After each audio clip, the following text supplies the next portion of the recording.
చరిత్ర తెలిసినా ఈ మాట వెయ్యరు. ఈ భావన ఉన్నవాడు కాబట్టి బాబోయ్ ఆయన వచ్చేసాడా, ఒరే ఏడాది పాటు వ్రతం చేశానురా ఏం కొంప ముంచేస్తాడో అని అంబరీషుడు అనలేదు.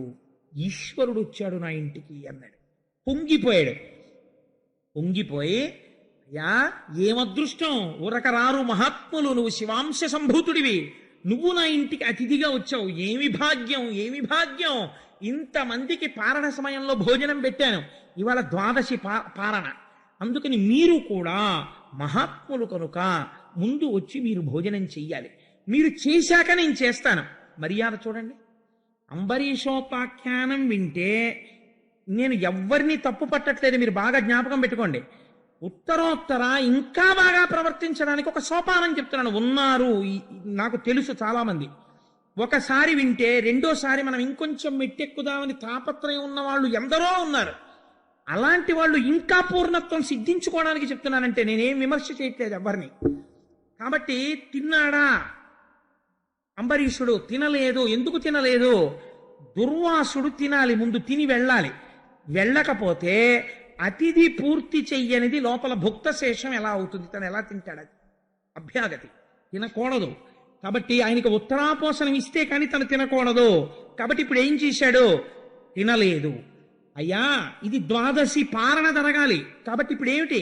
మీరు మాకు బ్రహ్మము గురించి చెప్పడమో, మేము వినడమో, మీకు పాద పూజ చెయ్యడమో కాదు, ఎంత తొందరగా మీరు భోజనం చేయాలి, నేను తొందరగా భోజనం చేయాలి. మన ఇద్దరికి ఇప్పుడు ఇదే ధర్మం ద్వాదశి కాబట్టి మీరు తొందరగా స్నానం చేసి రండి. వస్తే మనిద్దరం మీరు భోజనం చేశాక భుక్త శేషాన్ని నేను తింటాను అన్నాడు. అంటే పాపం అలాగే వస్తానన్నాడు. దుర్వాసో మహర్షి ఒక్క మాట మాట్లాడలేదండి. మీరు చాలా జాగ్రత్తగా గమనించాలి అంబరీషోపాఖ్యానాలు. ఆయనకి తెలియదా ఈ ధర్మం? తెలుసు. ఏడాది పాటు నుంచి చేస్తున్నాడు వ్రతం, కాబట్టి తొందరగా స్నానం చేసి వద్దామని వెళ్ళాడు.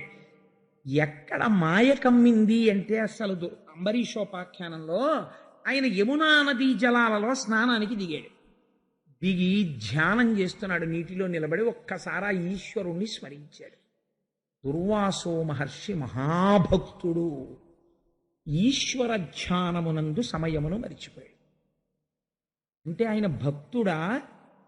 అంబరీషుణ్ణి ఇబ్బంది పెడదామనుకున్నవాడా? పోతన గారు అలా రాయలేదు, వ్యాసుడు అలా రాయలేదు. నువ్వెవరు మహర్షులను విమర్శించడానికి?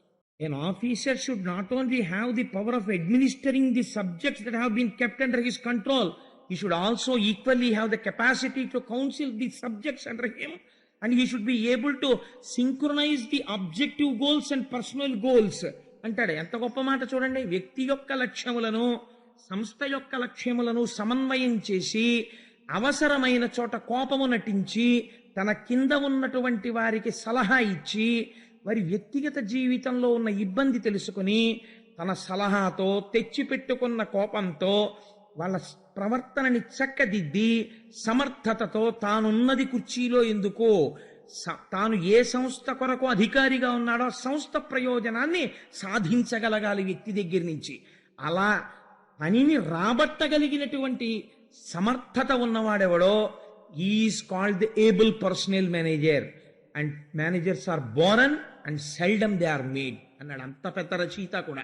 అందుకే ఆ మేనేజర్స్ అన్నవాళ్ళు పుడతారు సహజంగా తప్ప అప్పుడప్పుడు తయారు చేయబడతారు. ఇద్దరు క్వాలిఫికేషన్ వల్ల మేనేజర్స్ కాలేరు, ఎక్కడో తయారవుతారు. అందుకే మేనేజర్ కావాలంటే రామాయణం చదువుకున్నవాడే ఎఫెక్టివ్ మేనేజర్ కాగలడు నా దృష్టిలో. సరే, నేను ఈ విషయాన్ని మీకు ఇంతకీ ఎందుకు మనవి చేశాను అంటే, నేను సందర్భం లేకుండా ఈ విషయం ప్రస్తావన చేయలేదు. క్రోధము అన్నది, కోపము అన్నది ఏ స్థితికి తీసుకెడుతుందో మీకు చెప్పడం కోసం ఒక ప్రయత్నం చేశాను. ఇటువంటి ఒక తపస్వి శాపాన్నిస్తే లేదా వ్యగ్రతతో ప్రవర్తిస్తే దాన్ని తప్పుకున్నవాడు మనకి కనపడడు. అలా తప్పుకున్నవాడు ఎవరైనా ఉంటే ఈ సృష్టిలో నాకు తెలిసినంత వరకు అంబరీషుడు. ఇది ఈ చరిత్రకున్న గొప్పతనం. అలా తప్పుకోగలగడం అన్నది సాధ్యం అవుతుందా? అయింది. అంటే ఈయనంత తపస్సు చేశాడో ఆయనంత తపస్సు చేశాడా? పోని. ఎందుకంటే ఒక సందర్భంలో జరిగింది అలాగా. శపించలేదు కానీ విశ్వామిత్రుడు వశిష్ఠ మహర్షి మీదకి అస్త్రాలు ప్రయోగించేశాడు. ఆయన ఈ మాత్రం దానికి లేచి నేను యుద్ధం చేయడం ఏమిటి, చికాగ్గా ఉంటుందని చెప్పి బ్రహ్మదండాన్ని ఇలా ఎదురుగుండా పట్టుకున్నాడు. పట్టుకుంటే ఆయన వేసిన అస్త్రాలన్నింటినీ ఇది గ్రసించింది అన్నారు వాల్మీకి మహర్షి. అప్పుడు ఆయనకి చాలా బాధ కలిగింది మనస్సులో. కలిగి మళ్ళీ తపస్సు చేశాడు. అందుచేత విశ్వామిత్రుడు వేసినటువంటి అస్త్రములను వశిష్ఠుడు గ్రసించగలిగాడు బ్రహ్మదండంతో తప్ప, బ్రాహ్మణ శాపమును తప్పుకున్నవాడు కానీ శపించినవాడు పరిగెత్తవలసిన రోజు కానీ మనం కథల్లో ఎక్కడ వినలేదు ఇప్పటి వరకు. అలా చేయడానికి పోనీ ఈయన కూడా ఏమైనా తపస్సు చేశాడా అండి? అంబరీషుడు కూడా చాలా గొప్ప తపస్సు చేసి మహర్షిని దాటిన వాడై పోని బ్రహ్మర్షి ఏమైనా అయ్యాడా? అలా కాకుండా మరి ఎలా తప్పుకున్నాడు? ఈ కోణంలో మీరు పరిశీలన చెయ్యండి.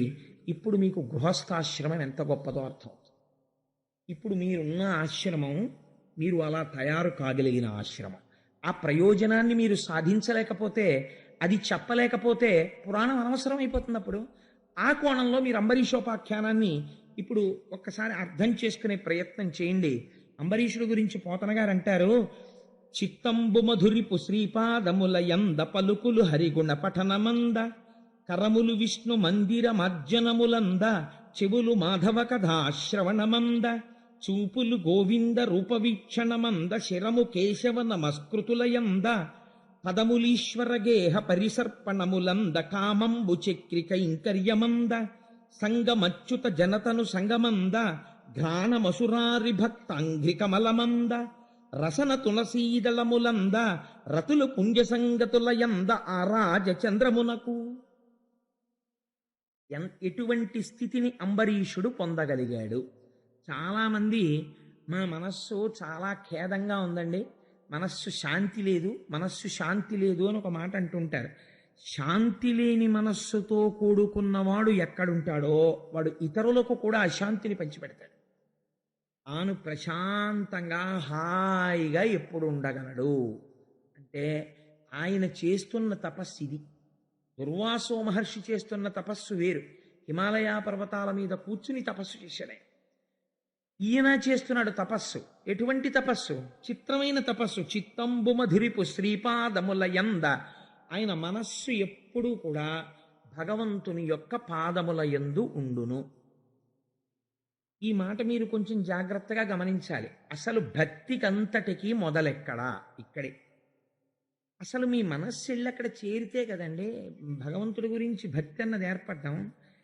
ఇప్పుడు నా కొడుకంటే నాకు ఎంతో ప్రీతి, వాడు ఎక్కడో ఉన్నాడు పాండిచేరిలో చదువుకుంటూ, అయినా నేను రోజు 4 మాటలు వాడిని తలుచుకుంటాను. లేవగానే ఓసారి సంధ్యావందనం చేసుకున్నాక నమస్కారం చేస్తాను, దూరంలో ఉన్నాడు నా బిడ్డని కాపాడు తండ్రి అంటుంటాను. రాత్రి పడుకోబోయే ముందు అయ్యో వీడు ఏం చేస్తున్నాడో, ఏం చదువుకున్నాడో, ఎలా పడుకుంటున్నాడో, ఏం తిన్నాడో ఒకసారి స్మరిస్తాను. నేను ఏదైనా ఒక మధురమైన పదార్థం తింటుంటే అయ్యో పాపం పిల్లవాడికి ఇది ఇష్టం, వాడు తింటలేదు, నేను తింటున్నాను అని అనుకుంటాను. ఎందుకు ఇన్ని మాటలు అనుకుంటున్నాను చెప్పండి? నాకు వాడి యందు ప్రీతి ఉన్నది కాబట్టి. ప్రీతి మీకు లేకుండా స్మరణము జరగదు. అసలు ముందు ప్రీసపోజిషన్, దాని యందు మీకు ప్రీతి కలగడానికి, మీకు స్మరణ కలగడానికి మీకు ఉండవలసినది ఏది? ప్రీతి ఉండాలి ఆ వస్తువు యందు. ఆ వస్తువు పట్ల మీకు మక్కువ ఉండాలి, ప్రేమ ఉండాలి, భక్తి ఉండాలి. ఉంటే స్మరిస్తారు. అలా స్మరిస్తే అన్నిటికన్నా గొప్ప భక్తి ఏది? మనస్సు దానిని తగులుకొని ఉండుటయే. అంతే భక్తి అంటే. ఎందుకు అలా తగులుకొని ఉండడము? ప్రయోజనం లేదు. అంతే. మనుష్య జన్మ ఎత్తాను కాబట్టి ఈ సమస్త చరాచర ప్రపంచమును నిర్వహిస్తున్నవాడు వాడు తప్ప అసలు అట్టే మాట్లాడితే వేరే వస్తువు లేదు. అందుకని నేను ఎప్పుడూ వాణ్ణి స్మరించకుండా ఉండలేక స్మరిస్తూ ఉంటాను.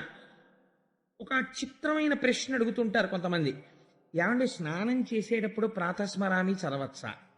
ప్రాతస్మరామి అంటే ఏమిటంటే మనస్సుకు సంబంధించింది. నేను మిమ్మల్ని చదవద్దు అన్నాను అనుకోండి, మీరు స్మరించకండి ఈశ్వర పాదాలని. ప్రాతస్మరామిలో మీరు ఏం చేస్తారు?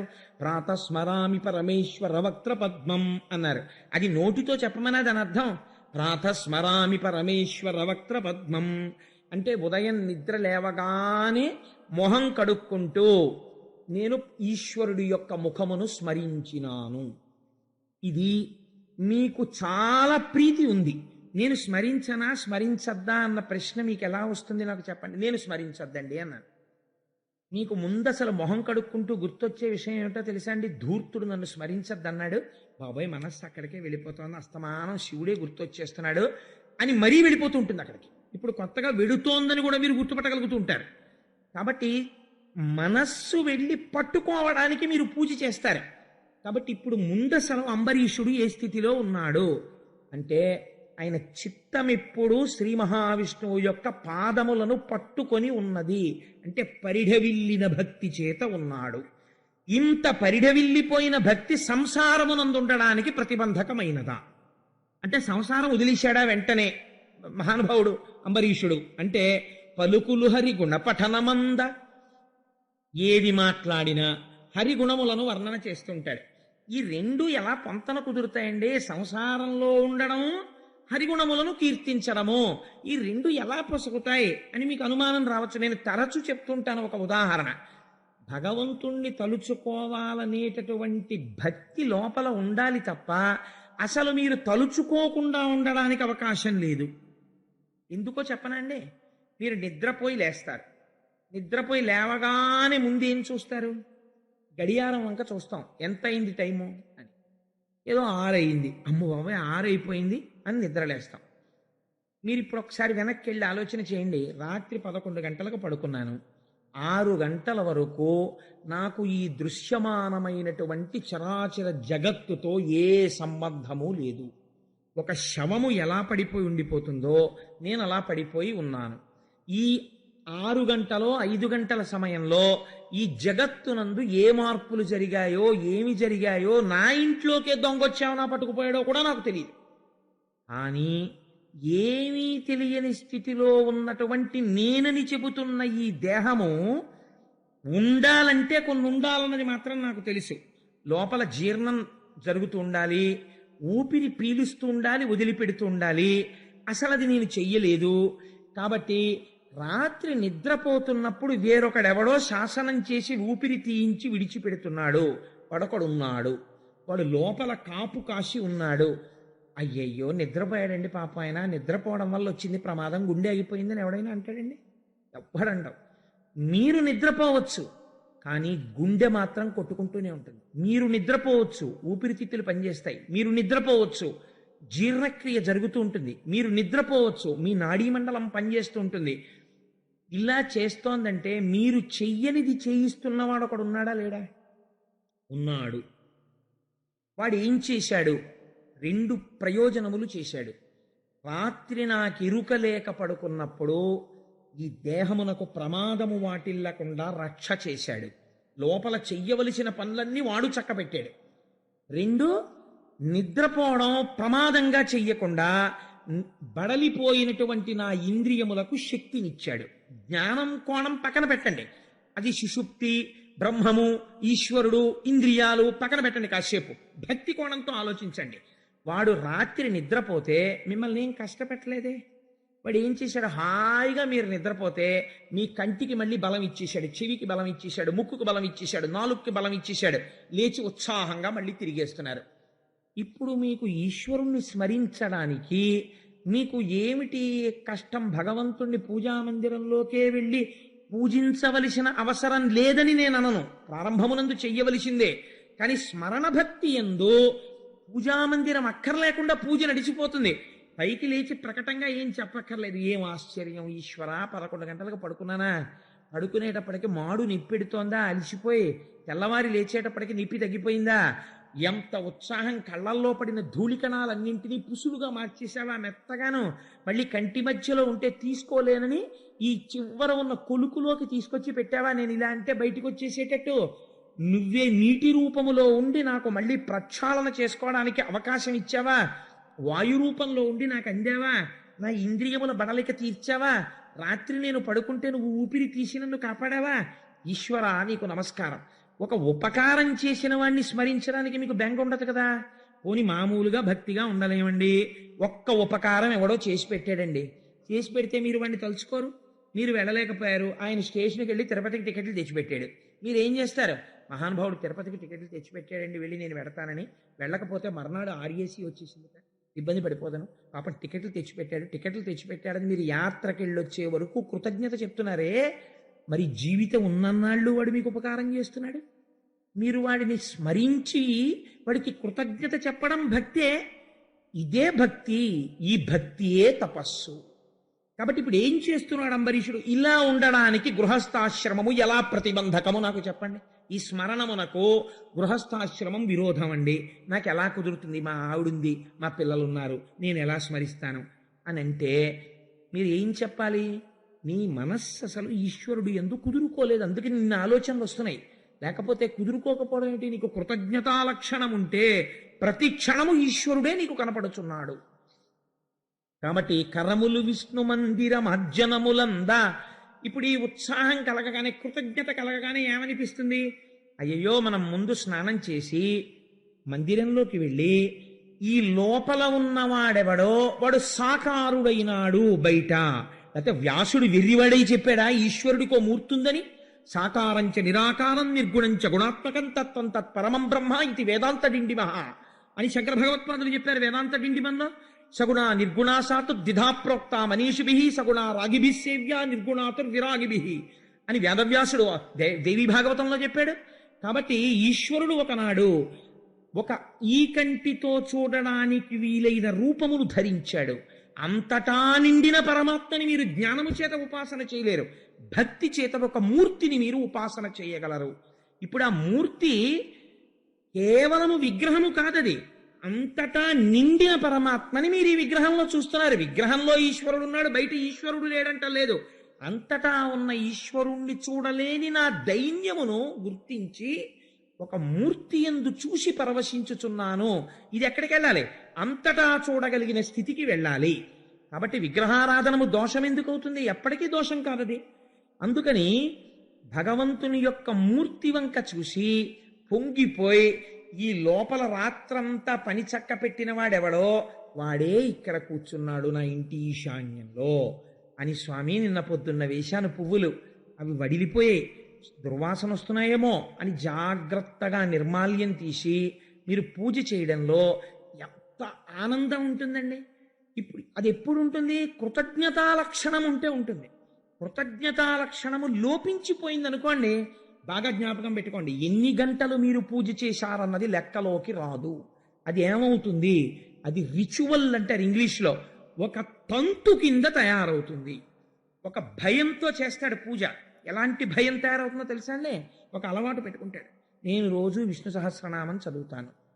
ఎందుకు చదువుతున్నాడు విష్ణు సహస్రనామం అంటే అనంతమైన నామముల చేత చెప్పబడిన ఈశ్వరుడు అంతటా పరివ్యాప్తమై ఉన్నాడు అని తెలుసుకోవడానికి. కానీ ఇది ఏమవుతుందంటే, ఏదో టైం లేదు, ఇవాళ నేను విష్ణు సహస్రం చదవలేకపోతున్నాను, బాబాయ్ నన్ను భగవంతుడు కోసేస్తాడేమో, నువ్వు ఎందుకు చదవలేదు ఇవాళ అంటాడేమో, అందుకని గబగబా చదివేద్దాం. అప్పుడు ఆ పూజ ఏమైపోతుంది చెప్పండి? అది ఒక తంతు కింద తయారవుతుంది. గంట సేపు కూర్చుంటాడు పూజ దగ్గర. శంకరాచార్యులు వారు నిలదీశారు ఇలాంటి పూజల్ని. గభీరే కాసారే విశతి విజనే ఘోర విపినే విశాలే శైలే చ భ్రమతి కుసుమార్థం జడమతి సమర్ప్యై చేత సరసిజముమానాద భవతే సుఖేనావస్థాతుం జనయ్య నజానాతి కిమహో అని అడిగారు. ఎవడు తెమ్మన్నాడు నిన్ను ఇవన్నీ? ఒక్కటి పెట్టి చెయ్యి చాలు, పొంగిపోతాను నేనన్నారు.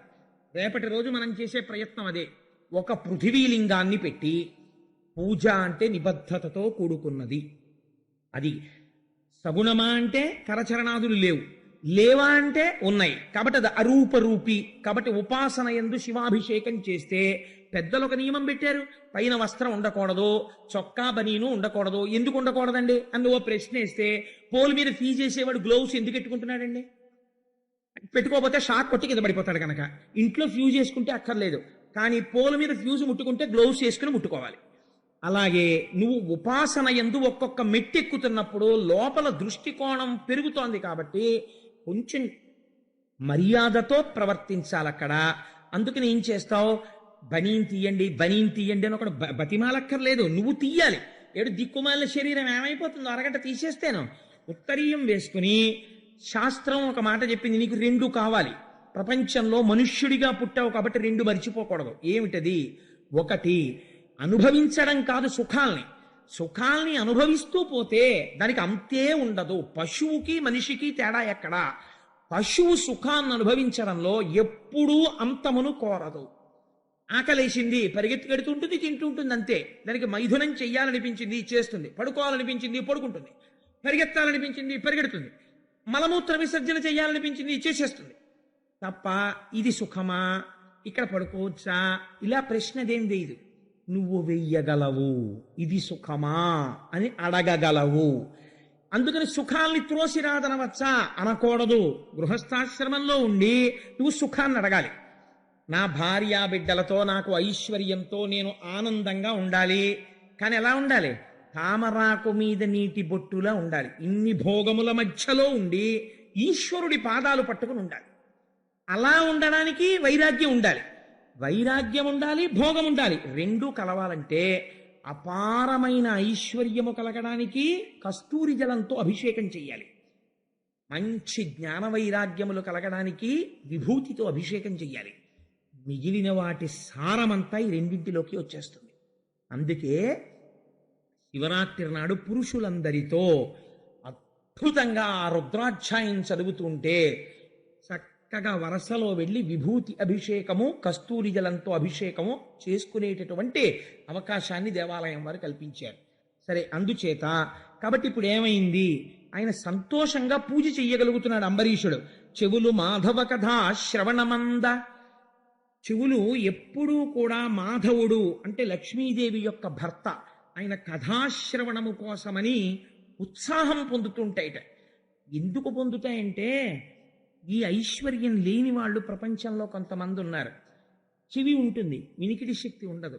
వాళ్ళు ఎంత పోగొట్టుకుంటున్నారో ఉన్నవాడికి తెలియదు. అది విచిత్రం. ఉన్నవాడు హాయిగా వెళ్ళి వినగలడు. వినగలిగిన శక్తి ఈశ్వరుడిచ్చిన ఐశ్వర్యం. వీడు దాన్ని వేరు పనులకు ఉపయోగిస్తున్నాడు. లేనివాడు తినడానికి లేక ఏడుస్తున్నాడు. ఉన్నవాడు దుర్వ్యసనములకు వాడి ఏడుస్తున్నాడు, రోగాలు తెచ్చుకొని. ఇద్దరూ దరిద్రులే. అలా వినడానికి ఐశ్వర్యము లేనివాడు వినలేక ఏడుస్తున్నాడు. వినడానికి చెవులు ఉండి వినక ఒకడు బాధపడుతున్నాడు, దరిద్రుడి. అలాంటి వాడు కాడు.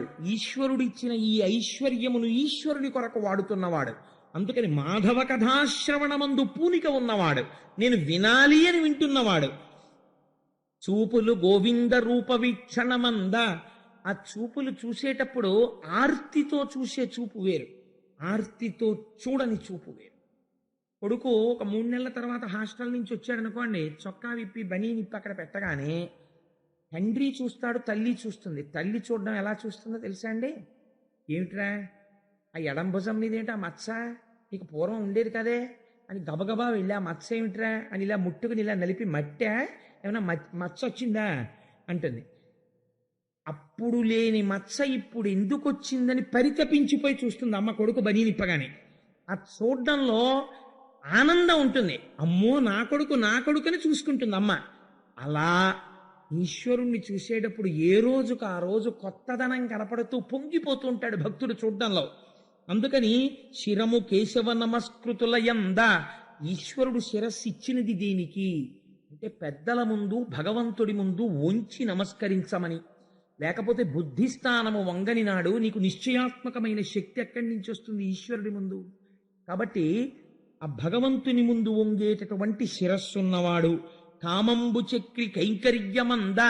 కామము దోషము. ఎలా? కేవలము లౌకికమునందుంటే. కామము వరము ఎప్పుడు? భగవదాభిముఖ్యాన్ని పొందితే.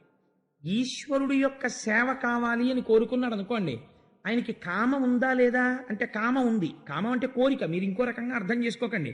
కోరిక ఉన్నది. ఒక ఆయనకి ఏం కోరిక ఉన్నది? ఊటీ వెడదామని ఆయన కోరుకున్నాడు. ఇంకొక ఆయనకి కోరిక ఉన్నది, వెంకటాచలం వెడదామని కోరుకున్నాడు. ఇప్పుడు ఆయనది కామమే, ఈయనది కామమే. ఈ రెండు కామములలో ఒకటి కామమైన బంధించకుండా రక్షణ వైపుకి నడిపించేస్తోంది. ఇంకొక కామము కామమే, కానీ అది బంధనమునకు గురి చేస్తోంది. ఎందుకని?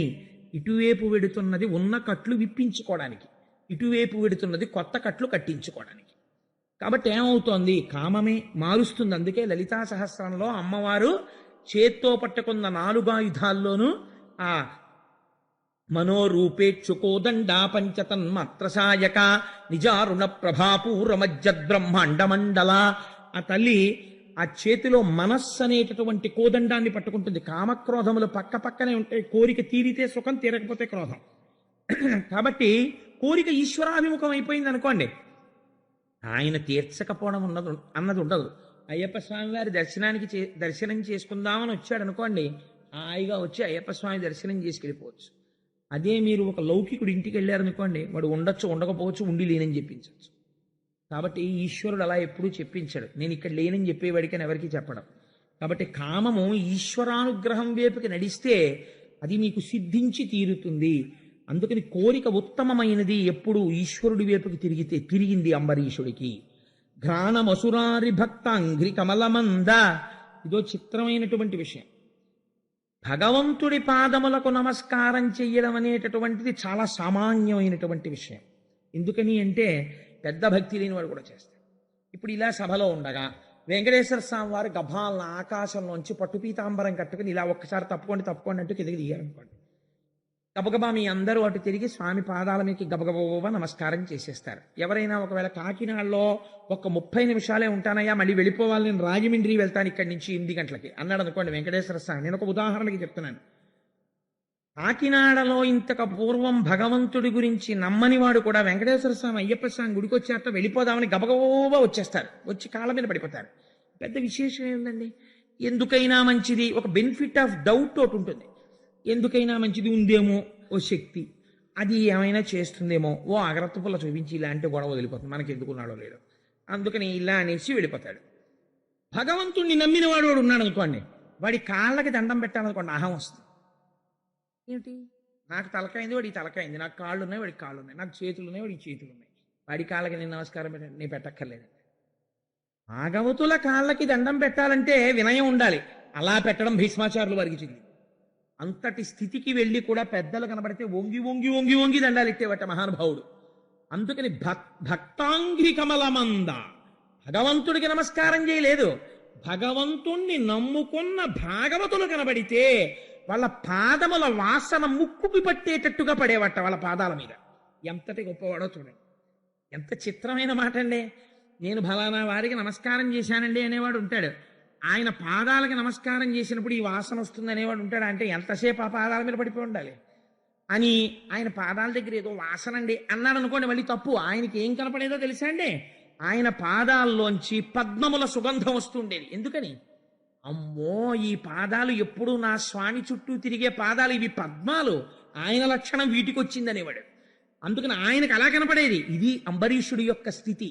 ఇప్పుడు చెప్పండి, అంబరీషోపాఖ్యానం సామాన్యమైందా? ఏ స్థితిని తప్ప అలా నోళ్ళవి ముయ్యకండి, పక్కకి తీసుకెళ్ళండి బాబుని, అంతేగాని రసన తులసీదళములందా ఆ నాలుకకి ఏది పడితే అది రుచి చూపించాలని ప్రయత్నం చేసేవాడు కాదు. మీకు అసలు దీన్ని గెలిస్తే అన్ని గెలిచేసినట్టేనండి. ధూర్తుడైనటువంటి ద్వారపాలకుడు ఒకడు ఉంటాడు ప్రపంచంలో. లోపలున్న ఆఫీసర్ గారు మంచివాడు, బయట నుంచి ఉన్నటువంటి ద్వారపాలకుడు చాలా ధూర్తుడు. వాడు మెహర్బానీ వెలగబెట్టేస్తుంటాడు. ఏంటండి ఇలా వచ్చారంటే, సరే ఆఫీసర్ గారిని కలవాలని. అబ్బే భలేవరే, 15 రోజుల క్రితం పేర్లు ఇచ్చిన వాళ్ళు వెళ్ళలేదు ఇప్పటికంటే. లోపలున్న ఆయన కాదు, ఆయన ఎవరు వచ్చినా పంపరా అంటాడు. కానీ దరిద్రం ఏంటంటే పాప ఆయన తెలియదు వీడెవడో వచ్చాడు. అలా ఇది గర్భాలయం, దీనికి పాపం ఏమీ ఉండదు. ఇది ఆకలేస్తే అయా లోపల పదార్థం అయిపోయిందండి, ఇంకేమైనా పెట్టండి అని అడుగుతుంది. మీరు అందులో పాలు పోసినా, కాస్త పరవన్నం పెట్టినా, లేకపోతే ఇంత పులిహార పెట్టినా, ఓ 2 ఇడ్లీలు పెట్టినా, ఇడ్లీ మేస్టారు వద్దండి అని అదేం అందం. ద్వారపాలకుడు ఇక్కడ ఉంటాడు, వీడికి ఏమిటో తెలుసా అండి, అసలు పచనం చేసి జీర్ణం చేసి శక్తినిచ్చేది ఇది. వీడి పని ఏమిటంటే ఆఫ్టర్ ఆల్ లోపలికి పంపిస్తాడు అంతే. వాడు ఏమిటంటాడంటే, అలా పంపమండి, 5 నిమిషాలు అయింది పప్పనే పెడతారంటే మార్చండి అంటాడు. అంటే అప్పుడు మళ్ళీ కూర కలపాలి. దీనికోసం ప్రపంచంలో ఎన్ని కోట్లు ఖర్చు అవుతుందో మీరు ఆలోచించండి. లేకపోతే ఇంత పప్పు, ఇన్ని కూరలు, ఇన్ని పులుసులు, ఇన్ని పచ్చళ్ళు ఎక్కడి నుంచి వచ్చాయండి? ఎందుకండి? ఒక్క పదార్థంతో సరిపెట్టచ్చు. ఇది ఎప్పుడు అడగలేదు వెరైటీ అంతా దీంది. అందుకని ఇన్ని అడిగితే ఒక్కొక్కసారి ఇది ఏమంటుందో తెలుసా? ఏమన్నా ఆకలేసింది అన్నాను, ఏమన్నా పెట్టమన్నాను, అదేంటండి ఇక్కడ దాటిపోయి ఇక్కడికి వస్తోంది, ఇంకా పంపించకండి బాబోయ్ అంటుంది. అంటే ఏంటి, ఆ టోకెన్ల కోసం రష్ ఎక్కువైపోయిన గోపాలకృష్ణ గారు పడిపోయిన ఆవేదనలాగా ఇది నిండిపోయి ఇంకా పంపద్దో అంటే భలేవాడివే, రుచి ఎంత బాగుందో అని ఇది పెట్టేస్తుంటుంది లోపలికి. బాధ దీనికే అన్నీ పంపేసి ఏమంటుందో తెలుసా అండి, పులిత్రేడుపులు వచ్చేస్తేనే జీర్ణం అవ్వలేదు, కొంచెం సోడా పట్టారా అంటాడు కొడుకుని. మళ్ళీ ఇదోటి. ఈ పైకి చాలా తేలిగ్గా కనపడుతుంది, ఇంద్రియాన్ని గెలవడం అంత తేలిక కాదు. దీన్ని గెలవగలిగారు అనుకోండి, నోరు మొయ్యి అవేమక్కర్లేదు, కాస్త తులసి దళం నోట్లో వేసుకో, ఎందుకు నీకు ఏమిటి రుచి, తిను, ఏం పర్వాలేదు, ఈశ్వర నివేదనమైనటువంటి ప్రసాదము, నువ్వు ఇవాళ ఇంత పులిహార ఇంత చక్కెర పొంగలి తిని శరీరమును నిలబెట్టవచ్చు అని చెప్పారనుకోండి. ఏమంటే గుళ్ళో సమోసాలు నైవేద్యం పెట్టరా అండి అని అడిగాడు ఒక ఆయన. అంటే ఆయనకి ఇంట్లో ఉండవలా ఉంది, అందుకని చెప్పి ఏమిటంటే సమోసాలు పెడితే ఇక్కడ తిందామని. నేను తెల్లబోయాను నిజంగా, అయ్యి బాబోయ్ ఇలాంటి కోరికలు కూడా ఉన్నవాళ్ళు ఉంటారా అని ఆశ్చర్యపోయాను. అంటే ఆయనకి ఎప్పటి నుంచో కోరిక ఇక్కడ పెడితే తినేద్దామని, ప్రసాదం కౌంటర్లో ఇస్తారు కదా సమోసాలని. అది నిజంగా ఇంక నేను ఏం చెప్పాలి జవాబు మీరు ఆలోచించండి. విహితము నిషిద్ధము ఇవన్నీ నేను చెప్పనా సమోసా గురించి? రజోగుణ ప్రకోపం కలిగినటువంటి మసాలాలతో ఉన్న ప్రసాదం ఈశ్వరుడికి పెట్టి మీరు తింటారా? ఆయన ఏదైనా జీర్ణం హాలాహాలం తింటాడు ఆయన. నువ్వు తిను. మొన్నటి రోజున విన్నాను నేను పేపర్ నిండా అన్ని హాస్పిటల్స్ నిండిపోయాను. చిన్న తేడా వస్తే మనం ఉండలేమే. మరి అలాంటిది జాగ్రత్తగా ఉండద్దు. లోపల మనస్సు ఏర్పడుతోంది, మనస్సు తేడా వచ్చిందంటే కుభోజనేన దివసహ అన్నాడు వ్యాసుడు. నువ్వు తప్పు భోజనం తింటే, రజోగుణ తమోగుణ ప్రకోపంతో కూడిన భోజనం తింటే ఓ రోజు పోయిందన్నాడు. ఆ మనస్సు వ్యగ్రత అలా ఉంటుంది. ఈశ్వరుడు ఎందు ఉండదు. ఈశ్వరుడు ఎందు విస్మృతి పొందిందో రోజు, ఆ రోజు నువ్వు చచ్చిపోయిన వాడితో సమానం. ఆ టైం అంతా పోయింది, రాదు మళ్ళీ. అందుకనే ఆహారం అనందు నిబద్ధత పెట్టారు. లేకపోతే ఏం తెలివి తక్కువ వాళ్ళై పెట్టలేదు ఋషులు సాత్వికాహారం తినమని. కాబట్టి ఇప్పుడు ఆయన దేనిని గెలవగలిగాడు అంబరీషుడు? రసేంద్రియమును గెలవగలిగాడు. నోర్మోయ్ అనగలడు. ఎవరిని? నాలుకని. అలా మనం ఎప్పుడూ అనలేం. అది మన్నంటుంది, నోర్మోయ్ పట్రా వంకాయ. వెండి కంచం తాకట్టు అయినా పెట్టు, కానీ ఊరగాయలు పెట్టవలసిందే. ఏడాదికి కావద్దు అంటే ఎందుకు ఊరగాయలు? ఏమవుతుంది లేకపోతే? 365 రోజుల్లో ఈశ్వరుడు కూరగాయలే ఇవ్వడా? ఏం ఊరగాయలు పెట్టుకోకపోతే ఏమవుతుంది అని అడగలేమో. ఇన్ని రకాల ఆవకాయలు, ఎన్ని రకాల మాగాయలు, మళ్ళీ శాంపుల్స్ ఇంకోళ్ళకి ఇవ్వాలి, ఇంకోళ్ళ శాంపుల్స్ మనం తినాలి, వాటికి వేడి చెయ్యాలి, దగ్గు రావాలి, డాక్టర్ల దగ్గరికి వెళ్ళాలి, మందులు తెచ్చుకోవాలి. ఎన్ని బాధలో అందుకని ఆయన ఏం చేశాడు? ఘ్రాణమసురారి భక్త అంఘ్రికమలమందు రసన తులసీదళములంద ఆయన గెలవగలిగాడు. అది తేలిక మాట అని మీరు అనుకోకండి. ఇప్పుడు నేను ఇంటికి ఇంత మాట చెప్పానంటే నేను ఒక్క మాట చెప్పచ్చు, అంబరీషుడు నాలికని గెలిచాడు, అయిపోతుంది ఉపన్యాసాలు, పెద్ద విశేషం ఏముంది. కానీ మనం చెయ్యలేంది ఆయన చేస్తున్నాడు. అది మనం కూడా చెయ్యవలసిన ప్రయత్నం గృహస్థాశ్రమంలో ఉన్నవాడు. అందుచేత రతులు పుణ్యసంగతుల యంద ఆ రాజచంద్రమమునకు, ఆ రాజచంద్రుడు ఆయన కోరికలు ఎప్పుడూ కూడా ఈశ్వరుని యందు మగ్నమై ఉండేవాడు. లోపల బుద్ధి ఇలా ఉంటే ఈశ్వరుణ్ణి పట్టుకుని తిరుగుతున్నాడు. ఆయన రాజ్యపాలననేం విస్మరించలేదండి. మీకు చాలా ఆశ్చర్యకరమైనటువంటి విషయం ఏమిటో తెలుసా? ఆయన రాజ్యం చేస్తున్నప్పుడు షడ్రసోపేతమైన భోజనం అక్కడ పెట్టేవారు. ఎలా తినేవాడో తెలుసా అండి? ఓహో, శ్రీమన్నారాయణుడు ఆహార రూపమై వచ్చి నాలోకి ప్రవేశిస్తున్నాడు స్వామి అనేవాడు. కాబట్టి ఇది నిండడానికి అంత పుచ్చుకునేవాడు. దీనికోసం తినేవాడు కాదు. ఈశ్వర నివేదన చేసి తాను పుచ్చుకునేవాడు. ఈశ్వరుడికి నివేదన చేసేటప్పుడు సత్వగుణ ప్రధానమైన పదార్థం పెడతాం కాబట్టి ఆయనకి పెట్టి తాను తినాలి కాబట్టి అలా తినేవాడు. ఎవరైతేనైనా మాట్లాడుతున్నాడు అనుకోండి, అబ్బా టైర్ అయిపోయానండి ఇంక అనేవాడు కాదు. ఎందుకని? శ్రీమన్నారాయణుడు వస్తున్నాడు నన్ను చూడడానికి, అస్తమానం ఎన్ని రూపాల్లో వస్తున్నాడో నా స్వామి అనేవాడు. అందుకే పోతన గారు ఎంత గొప్ప పద్యం ఇచ్చారంటే, హరియని సంభావించును హరియని దర్శించునంటూ నాఘ్రాణించున్ హరియని రుచిగొనదలచును హరిహరిఘను అంబరీషు అలవియ పొగడన్. అంబరీషుణ్ణి మేం పొగడలేమన్నారు. ఎందుకని? ఒక్కటే కారణం, హరియని సంభావించును. ఏది కనపడనివ్వండి ప్రపంచంలో, ఏ వస్తువు కనపడనివ్వండి, అప్ప నా స్వామి ఎన్ని రూపాలతో కనపడుతున్నాడో బాబోయ్ ఇవ్వాలంటుండేవాడు. విష్ణు సహస్రనామం పట్టుకుని సహస్రశీర్షవదన అని లలితా సహస్రం పట్టుకుని అనడం కాదు, బయటికి వచ్చి విశ్వం అది విష్ణు సహస్రానికి మొదటి మాట. అంతటా నా స్వామి ఎన్ని ముఖాలతో ఉన్నాడో అనగలిగితే, ఇలా అనకుండా నువ్వు అనగలవా? ఇన్ని ముఖాలతో అయ్యవారిని చూస్తుంటే అలా అనగలిగాడు అంబరీషుడు. అంతటా ఈశ్వర దర్శనం చేశాడు. హరియని దర్శించు అంటూ నాఘ్రాణించు. ఏదైనా వాసన చూస్తే ఈ వాసన కూడా హరే, శ్రీమన్నారాయణుడే ఈ వాసన రూపంలో ఉన్నాడు అని పీల్చేవాడు. ఏదైనా ముట్టుకుంటే ఇది శ్రీమన్నారాయణుడే, పంచభూతములుగా ఆయనే ఉన్నాడని ముట్టుకునేవాడు. హరి అని రుచిగొన్నదల్లొచ్చును నాలుకకు పెట్టేటప్పుడు ఎలా పెట్టేవాడో తెలుసా అండి? తను తింటున్నానని తినేవాడు కాదు, ఇది శ్రీమన్నారాయణుడని నాలుక మీద పెట్టుకునేవాడు. హరిహరిఘను అంబరీషున లవియ పొగడన్, ఇలాంటి వాడిని పొగడడానికి అబ్బబ్బా అనకూడదు. కాబట్టి పోతన గారు ఎంత అందంగా పద్యం పూర్తి చేశారో చూడండి. హరిహరి ఈయన్ని పొగడం ఎవరికి తరం రా అన్నారు. ఆయన కూడా అంబరీషుడు గురించి చెప్పడం మొదలెట్టినంత మాత్రం చేత పద్యంలో హరిహరి పడిపోయింది. అంబరీషుడు గురించి విన్నంత మాత్రం చేత నీలో జీవితంలోకి హరిహరి ఎందుకు ప్రవేశించదు? ఆంతరమునందు మీకు ఒక అభయాన్ని కటాక్షిస్తున్నారు.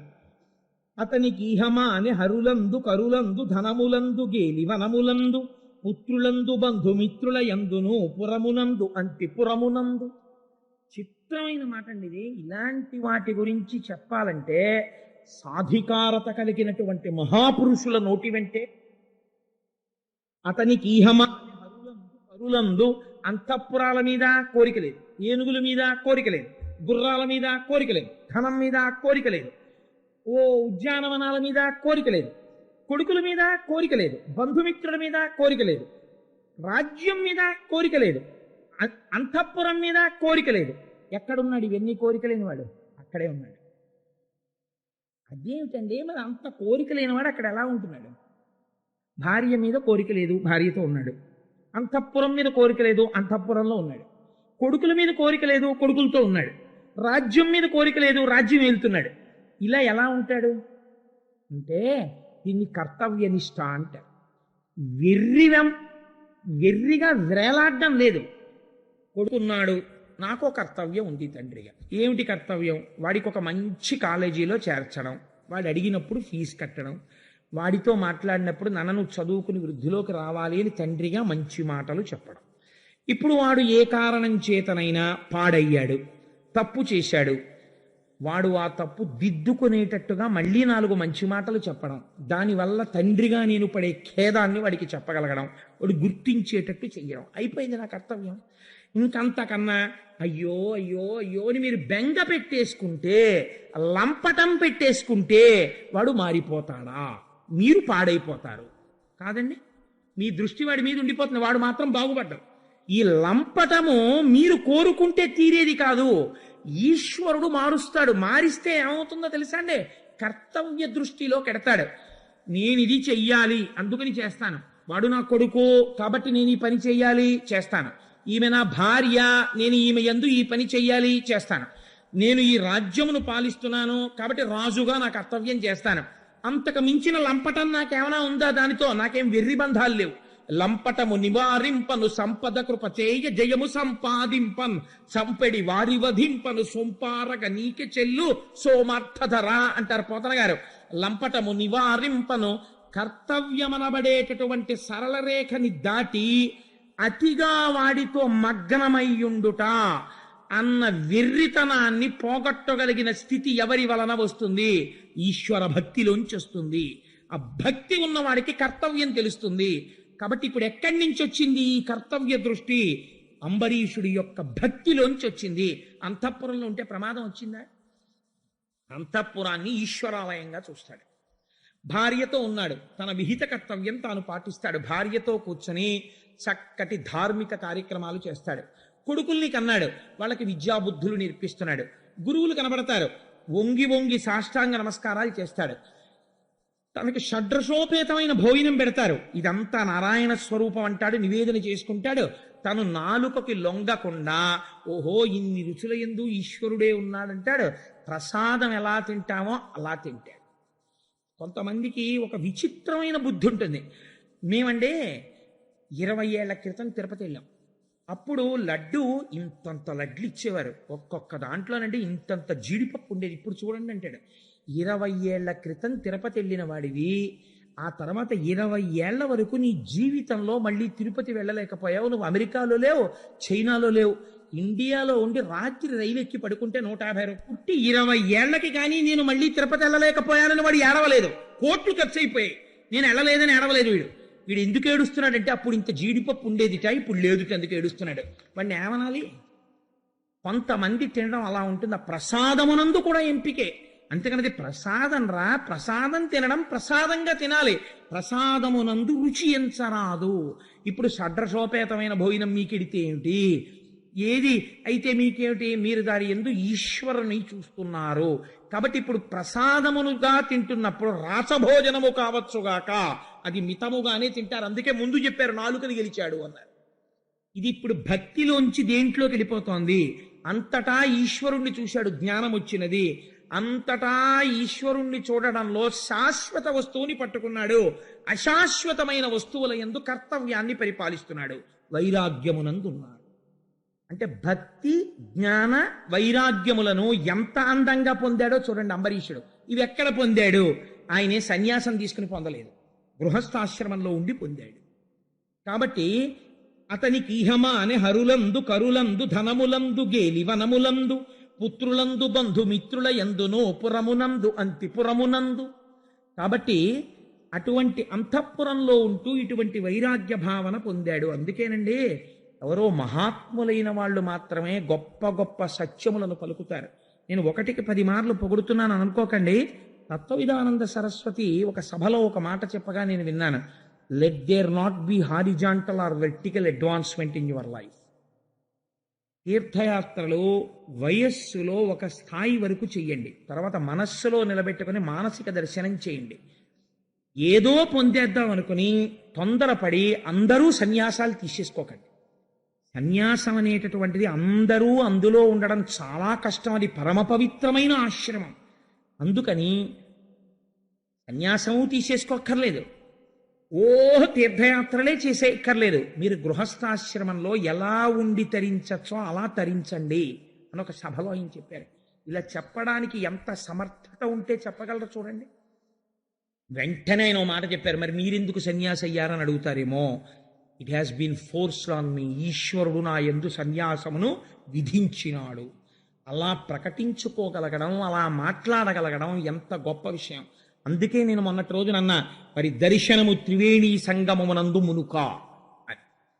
కాబట్టి అలా పరమ పవిత్రమైన జీవితాన్ని గడుపుతున్నటువంటి స్థితిలో ఆయన సరస్వతీ నదీ తీరంలో అశ్వమేధయాగం చేశాడు. దానికి వశిష్ఠాది మహర్షులు వచ్చారు. ఆ మహర్షులందరినీ సేవించాడు, భూరి తాంబూలములనిచ్చాడు. 1 సంవత్సరం పాటు ద్వాదశీ వ్రతం చెయ్యాలి అని అనుకున్నాడు. అంటే ఏకాదశి వ్రతం కదండి అని మీరు అనుకోకండి. ఏకాదశి వ్రతం అన్నా ద్వాదశీ వ్రతం అన్నా తేడా ఏం లేదు.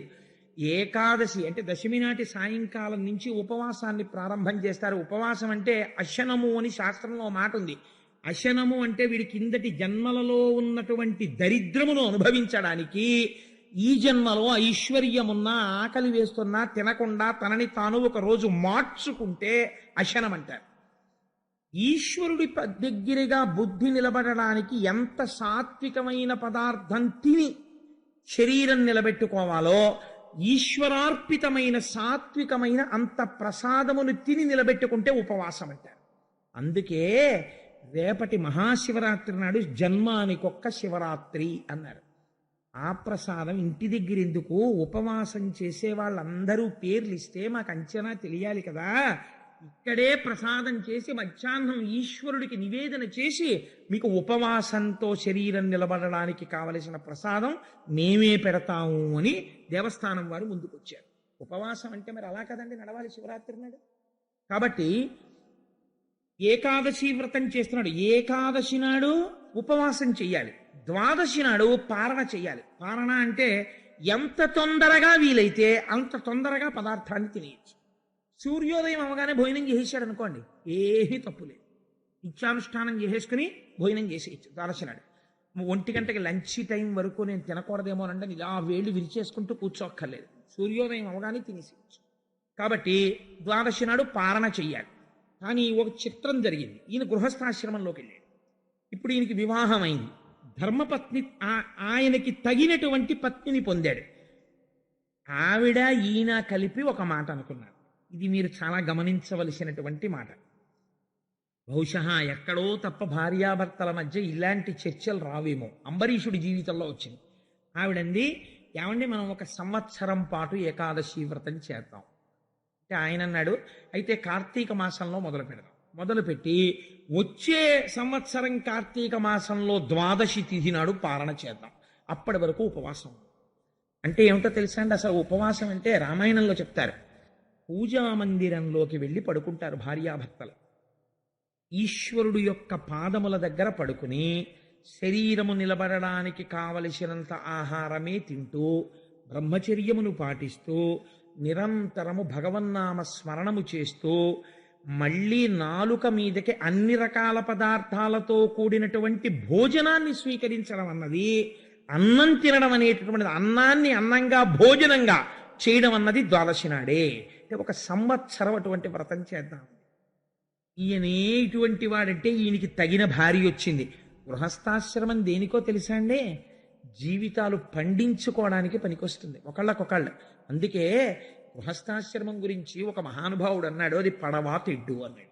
నాకు ఎంత నచ్చిందో ఆ మాట నిజంగా. మీరు చూడండి, పడవ నడుస్తుంది. పడవ నడవాలంటే ఏం వేస్తారు? తెడ్డు వేస్తారు. తెడ్డు ఎక్కడ పెట్టి వేయాలి?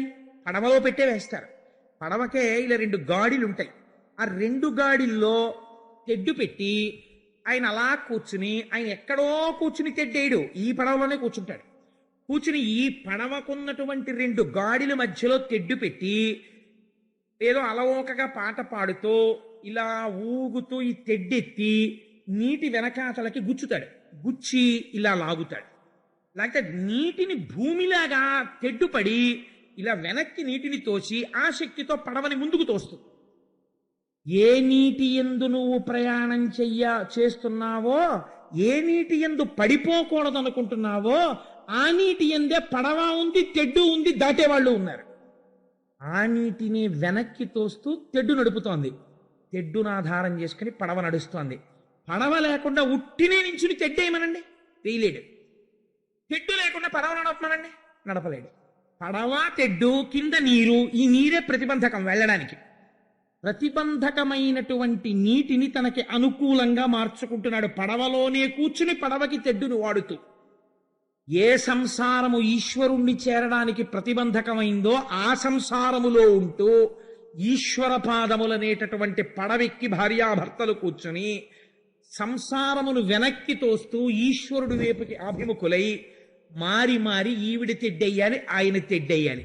ఈయన అలిసిపోయబ్బా చాలేవే ఇంకా పూజలు అవిని ఈ సంవత్సరం ఏమీ చెయ్యొద్దంటే, ఓన్లేండి పోనీ మనం ఈ సంవత్సరం పెద్ద డబ్బు ఖర్చు పెట్టక్కర్లేదు, ఓ పని చేద్దాం. మనం ప్రతి సోమవారం నాడు 5 రూపాయలు పెడితే చాలు కదా. ప్రతి శనివారం నాడు 5 రూపాయలు పెడితే ఇన్ని తులసి దళాలు వస్తాయి. పోనీ ఈ సంవత్సరం ఏదో ఇల్లు కట్టాం, గృహప్రవేశం చేసాం, మనం అంత డబ్బు పెట్టుకోలేము, అస్తమానం యాత్రలు చేయలేము అన్నారనుకోండి, ఆల్రైట్, నేను ఒప్పుకుంటాను మీ మాట. కానీ ఈశ్వర పూజ వద్దనకండి. ప్రతి శనివారం చక్కగా ఇన్ని తులసి దళాలు తెచ్చుకుని మీరు నేను తెల్లవారు లేచి కూర్చుని విష్ణు సహస్రం మీరు ఓం కేశవాయ నమః అంటుండండి. నేనేమో తులసి దళాలు వేస్తుంటాను స్వామికి. చక్కగా నీరాజనం ఇద్దాం, ఇంత పులిహార చేసి స్వామికి నివేదన చేసుకుందాం. ఈ ఏడాదంతా ప్రతి శనివారం తులసి దళాలతో శ్రీమన్నారాయణార్చన చేసుకుందాం అందనుకోండి. ఇప్పుడు ఏమైంది? ఇప్పటిదాకా తెడ్డేసిన ఆయన అలిసి కూర్చుంటే ఆవిడందుకుని పడవ నడిపిస్తాం. ఇప్పుడు ఇద్దరూ మారి మారి తెడ్డు వేసి ఇద్దరూ ఆ పడవలోనే కూర్చుని ఎక్కడికెడతారు? ఆవలి ఒడ్డుకి వెళ్ళిపోతారు. ఇప్పుడు నీరు ప్రతిబంధకం అయిందా? అవలేదు. ఏ నీటిని దాటడానికి పడవెక్కాడో నీటిని దాటుతున్నాడు, ఆ నీటిలోనే తెడ్డేసుకుంటూ వెడుతూ. ఆర్యాభర్తల గృహస్థాశ్రమం ఈశ్వరుణ్ణి చేరడానికి అలా ఉండాలి. కాబట్టి అంబరీషుడు అలా చేశాడు. సంవత్సరం ఏకాదశి వ్రతం చేద్దామండి అంది. ఏమండి, మీరు అంబరీషోపాఖ్యానం మామూలుగా విన్నారనుకోండి, మన గృహస్థాశ్రమంలో మీరు ఎలా తరించాలో ఏమిటి అర్థం అవుతుంది? అందులో నేర్చుకోవలసిన విషయాన్ని ప్రతిపాదిస్తున్నాడు పోతనామాచ్యుడు. కాబట్టి సంతోషంగా సంవత్సరం పాటు ఏకాదశి వ్రతాన్ని పూర్తి చేసేశారు. అయిపోయింది. ఏకాదశి తిథి అయిపోయింది, తెల్లవారింది, సూర్యోదయం అయింది, సంవత్సరం అయింది. సంవత్సరం పాటు చేసినటువంటి ఏకాదశి వ్రతం పరిపూర్ణమైనది. ఎప్పుడు యజ్ఞం ఉన్నదనుకోండి, యజ్ఞాన్ని అసంపూర్తిగా మీరు ఆపేశారనుకోండి, పూర్ణాహుతి అవ్వకుండా, ఆ యజ్ఞం పూర్తయినట్టు లెక్కకి రాదు, యజ్ఞ ధ్వంసం అయిపోతుంది. దక్షయజ్ఞంలో పరమశివుడు పూర్తి చేయించాడు యజ్ఞాన్ని. అలాగే నిన్నను బలిచక్రవర్తి యజ్ఞం చేస్తుండగా శ్రీ మహావిష్ణువు వచ్చారు. భృగువుని పిలిచి శుక్రాచార్యుల వారిని పిలిచి నువ్వు ఆ యజ్ఞం పూర్తి చెయ్యి అని చెప్పి పూర్తి చేయించి వెళ్ళారు. అలాగా ఇక్కడ ఏకాదశి వ్రతం పూర్తవుతోంది. ఎలా పూర్తవ్వాలి? ఏడాది నుంచి చేస్తున్నారు. ద్వాదశి తిథి ఉండగా భోజనం చేయాలి వీళ్ళు. కాబట్టి ఇప్పుడు ఏం చేస్తున్నారు? తాము భోజనం చేసే ముందు ఏడాది పాటు ఏకాదశి వ్రతం చేశారు కాబట్టి మొట్టమొదట కాళింది నది ఒడ్డుకెళ్ళారు. ఆ నదీ స్నానం చేశారు. స్నానమునకు మళ్ళీ హద్దులు ఉంటాయి. ఆ చేసేటప్పుడు పుణ్యనదీ స్నానం చేయడం యొక్క ఫలితం వేరు. అందుకని కాళింది నది ఎందు, కాళింది అంటే యమున ఎందు స్నానం చేశారు. స్నానం చేసి మధువనంలోకి వెళ్ళారు. చక్కగా శ్రీకృష్ణ పరమాత్మకి అభిషేకం చేశారు. రేపటి రోజున గోవింద పట్టాభిషేకం నాడు ఇక్కడ అభిషేకం చేస్తున్నారు కృష్ణ పరమాత్మకి. అలా చక్కటి అభిషేకం చేశారు. అభిషేకం చేసిన తరువాత అక్కడికి బ్రాహ్మణులు వచ్చారు. ఏమంటే అస్తమానం దానం బ్రాహ్మణులకే ఇస్తారంటారు ఏంటంటే ఇంకెవరికి ఇవ్వకూడదా అని మీకు అనుమానం రావచ్చు. అందరికీ ఇస్తారు దానం. బ్రాహ్మణులకే ఎందుకు చెప్తారంటే వాళ్ళు బ్రహ్మజ్ఞాన సంపన్నులై ఉండి తీరాలి బ్రాహ్మణుడు. అలా ఉండకపోతే కుదరదు. ఉండి లోకాన్ని ఉద్ధరించాలి. అలా ఉద్ధరించేవాడు భద్రంగా ఉండడం సమాజం చూసుకోవాలి. అందుకని ముందు దానం బ్రాహ్మణుడికి ఇస్తారు. కాబట్టి వాళ్ళకి ఏమి ఇచ్చారు అంటే వాళ్ళు పాడైపోయే వాళ్ళకి ఇవ్వకూడదు, వాళ్ళు ఇంకా వృద్ధిలోకి వచ్చే వాళ్ళకి ఇవ్వాలి. వాళ్ళు ఇంకా అభిషేకం చేసుకోవడానికి, వాళ్ళు ఇంకా సత్వగుణ ప్రధానమైన పదార్థం పుచ్చుకోవడానికి అలాంటివి ఇవ్వాలి. కాబట్టి గోవులు ఇచ్చాడు ఆయన దానం. ఎటువంటి గోవులు ఇచ్చాడు? పాలేరై పరవంగా దగ్గరుచులు ఎబ్రాయంబులై రూపముల్మేలై ధూర్తలుగాక వెండి గోరిజల్ హేమోరు శృంగంబులుంగ్రాలన్ గ్రేపుల ఎర్ర నాకుచును రంగఛాయలయ్యున్న మందాలన్ న్యర్బుద షట్కమిచ్చే విభుడుజ్జద్వైదిక శ్రేణికిన్. గొప్ప బ్రాహ్మణులకు ఎటువంటి ఆవుల్ని దానం ఇచ్చాడంటే బంగారంతో కొమ్ములు చేయించి వాటికి తగిలించాడు, వెండితో డెక్కలు చేయించాడు, దూడలతో కూడినటువంటి ఆవుల్ని తెచ్చాడు. అవి మంచి వయస్సులో ఉన్న ఆవులు. ఇలా దూడలు వెళ్ళి పొదుగు ముట్టుకుంటే శిరములలోంచి పాలని స్రవిస్తున్నాయి. అటువంటి ఆవులను మందలుగా తీసుకొచ్చాడు. ఈ ఆవుల్ని దానం చేశాడు. ఈ దానం అంతా అయిపోయింది. పెక్కండ్రు విప్రవరులకు గ్రక్కున అతి భక్తి తోడ కడుపుల నిండన్ జొక్కపుటన్నంబిడి విభుడొక్కడే పారణము చేయనుద్యోగించన్. అన్నం పెట్టడం ఒక మర్యాద ఉంటుంది. అన్నం పెట్టడం భూతతృప్తి వేరు, భోజనం పెట్టేటప్పుడు బ్రాహ్మణ సమారాధన వేరు. అది పెట్టేటప్పుడు ఒక మాట చెప్తారు. ఏమిటి చెప్తారంటే ఆచమనాన్ని వేసి చేతిలో నీళ్లు వేసి మీరు ఏ ఇంట్లో ఏ కులదైవాన్ని పూజిస్తారో, నేను ఒక శివారాధకుణ్ణి అని అనుకోండి, పరమేశ్వర స్వరూపాయ బ్రాహ్మణాయ తుభ్యం నమః అని ఔపోసన వడ్డిస్తారు. వడ్డించేసి ఊరుకోకూడదు, పూర్తవదు. ఉత్తరాపోసనం వేయాలి. అంటే వాళ్ళు భోజనం చేసిన తర్వాత మళ్ళీ ఉత్తరాపోసనం అని మళ్ళీ విస్తరికి సత్యం తత్తేన పరిశీలించి ఆమెను మళ్ళీ ఆ విస్తరికి నీళ్లు తిప్పుతారు. అది వేసి ఎడంచేయి కడుక్కోవడానికి నీళ్లు పోయాలి. పోస్తే అప్పుడు బ్రాహ్మణ సమారాధన పూర్తయినట్టు. పూర్తయిన తర్వాత మీ ఇంట్లో ఉన్న పదార్థము అంటే భక్తికి హద్దు చెప్తున్నాను నేను. ఎదురుగుండా ఉన్నవాడు ఈశ్వరుడు అన్న భావన ఎందు మీరు భావన చేస్తే భావనామాత్ర సంతుష్టాయి నమః ఈశ్వరుడు తింటాడు. అప్పుడు ఆ మిగిలిన పదార్థం ఏమవుతుందంటే వంటింట్లోది బ్రహ్మము వచ్చి తినగా మిగిలిన భుక్త శేషం అవుతుంది. ఇప్పుడు దాన్ని తింటాడు. దీనివల్ల విజయం వస్తుంది. కాబట్టి ఇప్పుడు ఏం చేశాడు అంటే కడుపులు నిండే వరకు అయ్యా తొందరపడకండి, మెల్లగా తినండి అంటూ పెట్టాడు. పెట్టి వాళ్ళందరూ కడుపు నిండా తిన్న తర్వాత ఇప్పుడు తను ద్వాదశి పారణ చెయ్యాలి, తను కూడా భోజనం చెయ్యాలి. అందుకని తను కూడా భోజనం చేద్దామని అందరి భోజనము అయిపోయే వరకు అభ్యాగతి భుజించరాదు. అతిథులందరూ భోజనం చేసేసిన తరువాత అప్పుడు అభ్యాగతికి వడ్డించాలి. శ్రీనివాస కళ్యాణం దగ్గర నుంచి ఇదే లక్షణం. అందుకని అతిథులందరికీ ముందు భోజనం పెట్టాడు. అందరిది అయిపోయింది. అడిగాడు, అందరూ చేశారా? అందరూ చేసేశారండి. ద్వాదశి వెళ్ళిపోకుండా మీరు పాలన చేయండి అన్నారు. ఆల్ రైట్, నాకు కూడా వడ్డించండి. విస్తరేసుకున్నాడు. ఇక భోజనం చేద్దామని అనుకుంటున్నాడు. ఉద్యోగించన్ సిద్ధపడుతున్నాడు. సిద్ధపడుతుండగా భాసుర నిగమ పదోపన్యాసుడు సుతపోవిలాసుడు అనుపమ యోగాభ్యాసుడు రవిభాసుడు దుర్వాసుడు అతిథి అయ్యతన్ నివాసంబునకున్. దుర్వాసుడు గురించి ఒక్క తప్పు మాట మాట్లాడలేదు పోతన గారు. తొందరపడి మనం ఎక్కడో కార్తీక పురాణంలో చదివామని మీరు తీర్పు చెప్పకండి. ఎటువంటి మాట వేశారో చూడండి. ఆయన భాసుర నిగమ పదోపన్యాసుడు ఆయన సర్వకాలములయందు వేదములయందు వేదాంతములయందు బుద్ధిని నిక్షేపించిన వాడు, గొప్ప తపస్సుని పాటించినటువంటి వాడు, సూర్యుడు ఎలా ఉంటాడో అటువంటి తేజస్సుని పొందినటువంటి వాడు, అంతటి గొప్ప తపస్సు చేశాడు. దుర్వాసో మహర్షి అంటే ధర్మాన్ని చూద్దామని ఒకసారి 10,000 సంవత్సరాలు తపస్సు చేశాడు.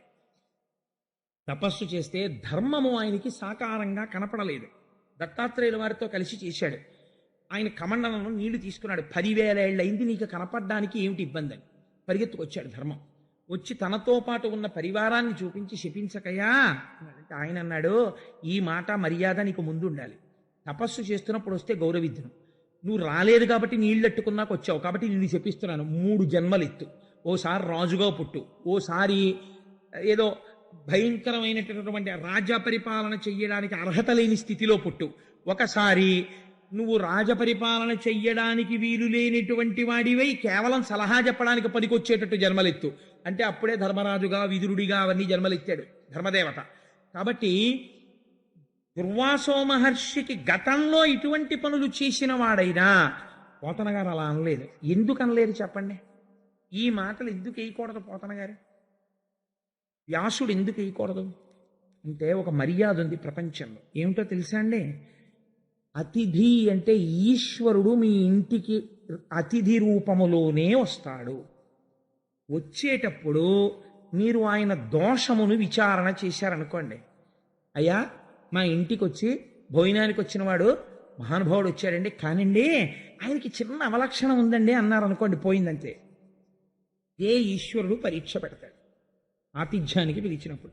మీరాయన యందు దోషమును విచారణ చేశారనుకోండి, పోయిందంతే.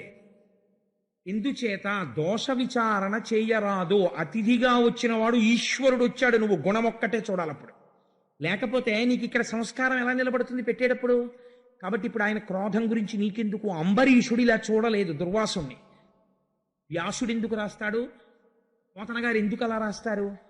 మనమెవరం అంబరీషోపాఖ్యానాన్ని వింటూ దుర్వాసుడు వచ్చాడనేటప్పటికీ ఆయన అండి అని తేలిక చేసి లోపల భావన చేయడానికి. ఈ భావన నీకు అలవాటైతే నీ జీవితంలో నువ్వు ఈశ్వరుడికి వడ్డించలేవు. ఎందుకని? ఎప్పుడూ నీకు అతిథి ఎందు దోషం చూడటమే అలవాటు.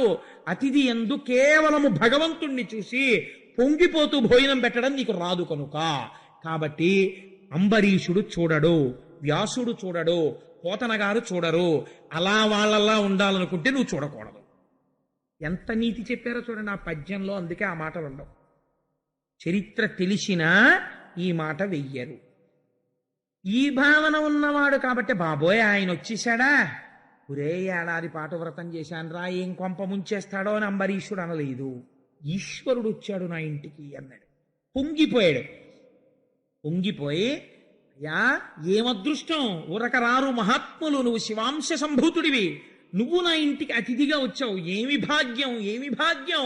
ఇంతమందికి పారణ సమయంలో భోజనం పెట్టాను, ఇవాళ ద్వాదశి పారణ.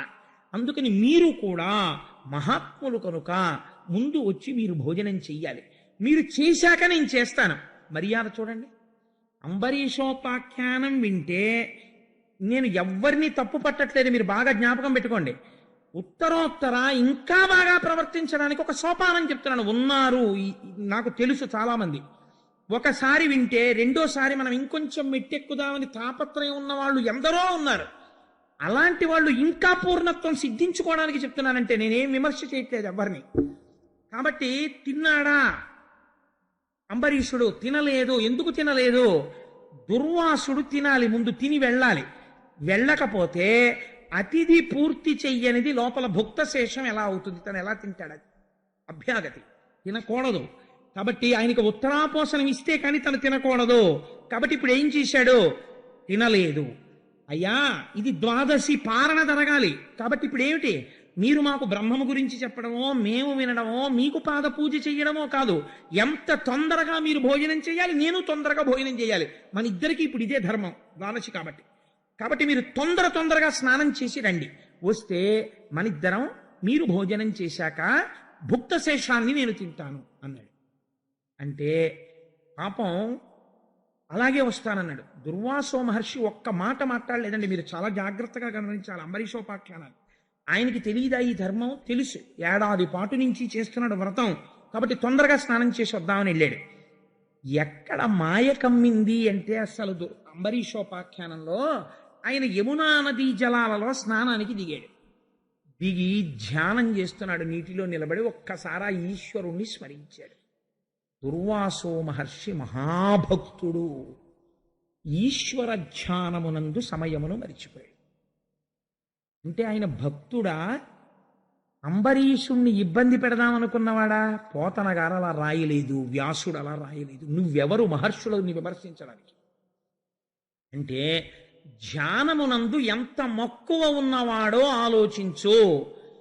ధ్యానం పేరెత్తేటప్పటికీ, ఆ ఈశ్వరుణ్ణి స్మరించేటప్పటికీ అన్నీ మరిచిపోయి ఆ ఈశ్వరుణ్ణి ధ్యానం చేస్తూ ఆ జలములలో ఉండిపోయాడు. ఏమన్నా అంత తెలివి తక్కువడా? అంబరీషుడు నలుగురితో కబురు చేసి ద్వాదశి తిథి వెళ్ళిపోతుందట, ఆయన్ని తొందరగా రమ్మనండి అని చెప్పి కబురు చేయలేడా? అలా ప్రవర్తించకూడదు. ఈశ్వరుడు యందు రమించే బుద్ధి ఉన్నవాడే అతిథి, వాడిని తొందర పెట్టరాదు, పాటించాడే అంబరీషుడు. అందుకే వచ్చేమనండి దుర్వాసుణ్ణి అని కబురు చేయలేదు. ఆయన ధ్యానమగ్నుడయ్యున్నాడు. ఇప్పుడు ఎలా? ఇప్పుడు ఆయనకి దోషం లేదు, ఆయన ధ్యానమునందు ఉండిపోయాడు మహర్షి. కానీ నాకు ఇబ్బంది వచ్చింది. ఎందుకని? నేను పాలన చెయ్యాలి, భోజనం చెయ్యాలి, అయితే ద్వాదశి వెళ్ళిపోతుంది, వ్రతం భంగం అయిపోతుంది. వ్రతభంగం అయిపోతేనే ప్రాయశ్చిత్తం చేసుకోవాలి. కాబట్టి ఎలా? అయితే ఇవన్నీ ముందు ఆలోచించిన వాడు ఒక ఆయన ఉన్నాడు. ఎవరో తెలుసా అండి? ఈశ్వరుడు. ఇప్పుడు అంబరీషుడిది కాదు ఈ పూచి. తన భక్తుడికి రాబోయే ఉపద్రవాన్ని లెక్క కట్టుకోవలసిన వాడు పరమాత్మ. నువ్వు భక్తితో ఉంటే నీకు రాబోయే అపాయం గురించి కింద మీద పడవలసిన వాడు భగవంతుడు, నువ్వు కాదు. వాడే పరిగెత్తుకొచ్చి నిన్ను తప్పిస్తాడు అపాయంలోంచి. ఎందుకని? బిడ్డడు నూతివేపు పరిగెడుతుంటే అమ్మ పరిగెత్తుకొచ్చి బిడ్డని పట్టుకున్నట్టు భక్తుడికి అపాయం వచ్చేసే ముందు భగవంతుడు వచ్చి రక్షించుకుంటాడు. భక్తికి ఆ శక్తి ఉంది, ఈశ్వరుణ్ణి కదపగలదు. కదపగలదా కదపలేదా అంబరీషోపాఖ్యానం లక్ష్యం. ఎన్ని ఏర్పాట్లు జరిగిపోతున్నాయో చూడండి. ఇది తెలుసు శ్రీ మహావిష్ణువుకి ఈ ప్రమాదం వచ్చేస్తోందని. తన ఎందింత భక్తుడు ఎంత భయపడ్డాడో తెలుసా అండి స్వామి? ఏమో ఆ సమయం వచ్చేసరికి నేను ఏమరపాటు చెందితే. భగవంతుడికి ఏమరపాటు ఉంటుందండి? యామరపాటు లేనివాడు తన భక్తుడి పట్ల యామరపాటు కలిగితే ఎంత ప్రమాదం వస్తుందని భయపడ్డాడు. భయపడి తన రక్షణ సామర్థ్యమంతా ఏ సుదర్శనమునందున్నదో ఆ సుదర్శనానికి చెప్పి అక్కడ పెట్టాడు. మనం చూడండి, ఒక్కొక్కసారి వెంకటాచలంలో సుప్రభాతం టికెట్ ఉంటుంది. సుప్రభాతం టికెట్ ఉంటే ఏ రెండింటికో లేవాలి, అలవాట్లేదు, లేవలేము. గుర్తెట్టుకున్నావా, అలారం పెట్టావా అని 10 మాటలు అనుకుని అలారం పెట్టుకు పడుకుంటాడు. కానీ పంప తీసి ఇది మోగకపోతే, ఏ బ్యాటరీయో అయిపోయి నా కర్మకాలు ఇది ఆగిపోతే, రోజులో 6ంటికి తెలివి వస్తే సుప్రభాతం టికెట్ పోయినట్టే. కాబట్టి ఏం చెయ్యాలి? అందుకని ఆ పక్కన ఆ బయట ఉన్న వాచ్మెన్కి చెప్తాడు, బాబు నన్ను 2 గంటలకు లేపాయని. లేకపోతే పక్క రూమ్ వాళ్ళ దగ్గరికి వెళ్ళి చెప్తాడు, ఏమంటే మీరు దేనికి ఎడతారు మేస్టారు, మేము సుప్రభాతానికండి అంటారు. వాళ్ళు 10 మంది ఉన్నారు రూమ్లో. అయ్యా నాకు ఈశ్వరుల్లో దొరికారండి, నేను అలారం పెట్టుకున్నాను, అయినా గబుక్కుని లేవగలనో లేవలేనో అని భయం. మీరు లేచినప్పుడు ఒక్కసారి నేను లేచే వరకు నా తలుపు కొట్టండి అంటాడు. ఇన్ని జాగ్రత్తలు ఎందుకండి? తన యామరపాటు వస్తుందేమో అని బెంగ. నారాయణుడికి బెంగొచ్చింది. నా భక్తుడికి రాబోయే కష్టంలో నేను యామరపాటు చెందను కదా, ప్రమాదం వచ్చేస్తుంది. అంటే భక్తుల్ని రక్షించుకోవడానికి ఆయనంత ఆతృతతో ఉంటాడో చూడండి. భూత భవిష్యత్ వర్తమాన కాలములు తెలుసున్నవాడు. ఎవరి వలన వస్తోందో కూడా తెలుసా ప్రమాదం. సుదర్శనాన్ని వాళ్ళ ఇంట్లో పెట్టాడు. నువ్వు ఇక్కడుండి కొన్నాళ్ళు జాగ్రత్తగా చూస్తూ ఉండన్నాడు. అంటే ఏదో చూడకపోతే ఆ ఇంట్లో సుదర్శనం పెట్టడం ఎందుకండి? చక్రం ఏం చేస్తుంది? ప్రమాదాన్ని కల్పిస్తే భక్తులకు వాళ్ళ తలలు తీసేస్తుంది. సుదర్శనాన్ని పెట్టాడు. అంటే ఆయనకి తెలుసా తెలియదా ఏదో జరుగుతుందని త్రికాలవేది పరమాత్మకి తెలుసు, కాలస్వరూపుడు. ఈ రహస్యం బ్రహ్మగారు చెప్పారు. కాబట్టి ఇప్పుడు అక్కడ సుదర్శనం ఉంది. అంబరీషుడు ధ్యానంలో ఉన్నాడు, దుర్వాసుడు ధ్యానంలో ఉన్నాడు, అంబరీషుడు పాలనకి కాలం అయిపోతోందని బెంగలో ఉన్నాడు. ఇది చిత్రం. ఇప్పుడు ప్రమాదం రాక్షసుల నుంచి రావట్లేదు, ధూర్తుల నుంచి రావట్లేదు, ధ్యానమగ్నుడైపోయిన ఒక గొప్ప ఋషి వైపు నుంచి వచ్చేస్తోంది. ఏం చెయ్యాలి?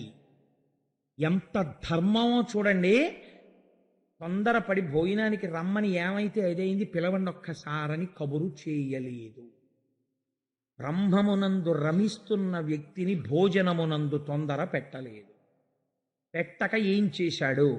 విద్వాంసుల్ని పిలిచాడు, సభలో ఉన్న మహాపండితుల్ని పిలిచాడు. అతిథి బోయి రామి నదిపై ద్వాదశి పరణంబు మానపాడి కాదు, కుడువకుంట కాదు కుడుచుటయును కాదు సలిల భక్షణంబు సమ్మతంబు. విద్వాంసులు ఎంత గొప్పగా చెప్పారో చూడండి. ఆయన చూస్తే మహర్షి, ధ్యానంలో ఉన్నాడు, పిలవకూడదు. నువ్వు చూస్తే గృహస్థు, వ్రతం చేసున్నావు, భంగం జరగకూడదు. పోనీ పారణ చేసేయడమే కదా అని నువ్వు ముందు తింటే వచ్చిన అతిథికి మహావమానము చేసినట్టే.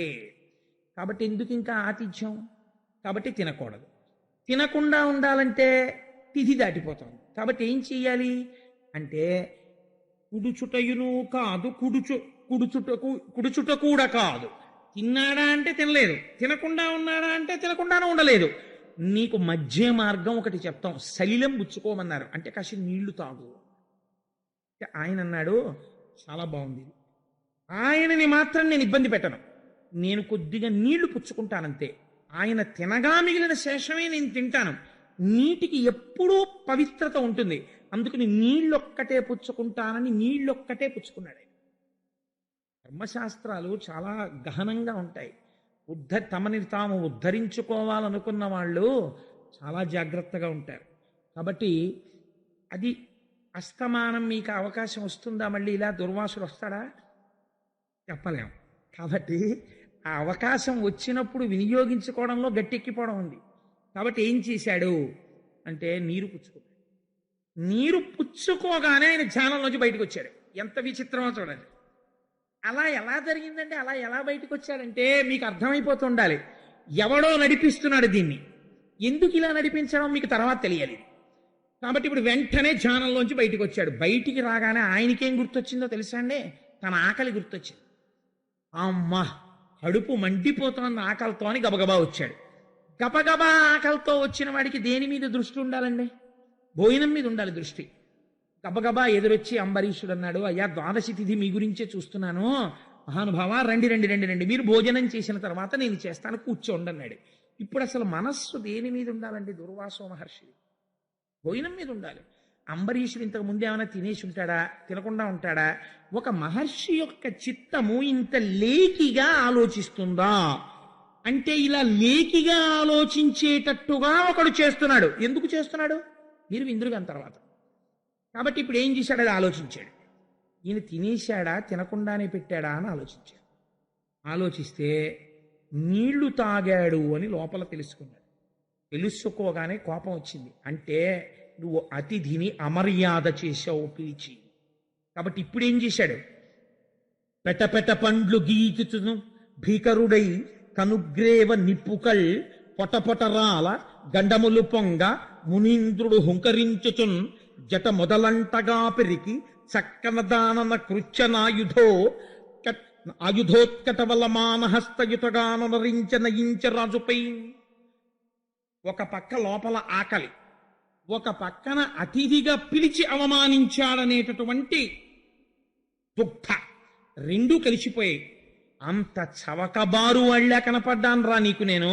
ఇంత మహర్షిని పిలిచి ముందు నువ్వు తాగి నాకు అన్నం పెడతావా నీ ఇంట్లో? అంటే నీ భుక్త శేషం నేను తింటున్నాను, నా భుక్త శేషం నువ్వు తింటలేదు. అంటే నాకు ఇది అవమానం, నీ స్థాయి అంతే అని చెప్తున్నావు. కాబట్టి నిన్ను ఉపేక్షించను. నువ్వు విష్ణు భక్తుడివా? చూడు నిన్నేం చేస్తాను. ఇప్పుడు నేను గొప్పో నువ్వు గొప్పో తెలియాలన్నాడు. మహర్షికి ఇంత క్రోధం వచ్చేయడం ఏమిటండి ఇంత చిన్న విషయానికి? ఆయన ధర్మము పాటించాడా, ధర్మమును అతిక్రమించాడా, తెలిసి చేశాడా, తెలియక చేశాడా, తెలిస్తే చేసే మనస్సున్నవాడా, ఇంకా పైకెక్కాలని తాపత్రయం ఉన్నవాడా, తను ఇంకా చెప్పి వృద్ధిలోకి తేవలసిన వాడా? ఇన్ని మరిచిపోయాడు.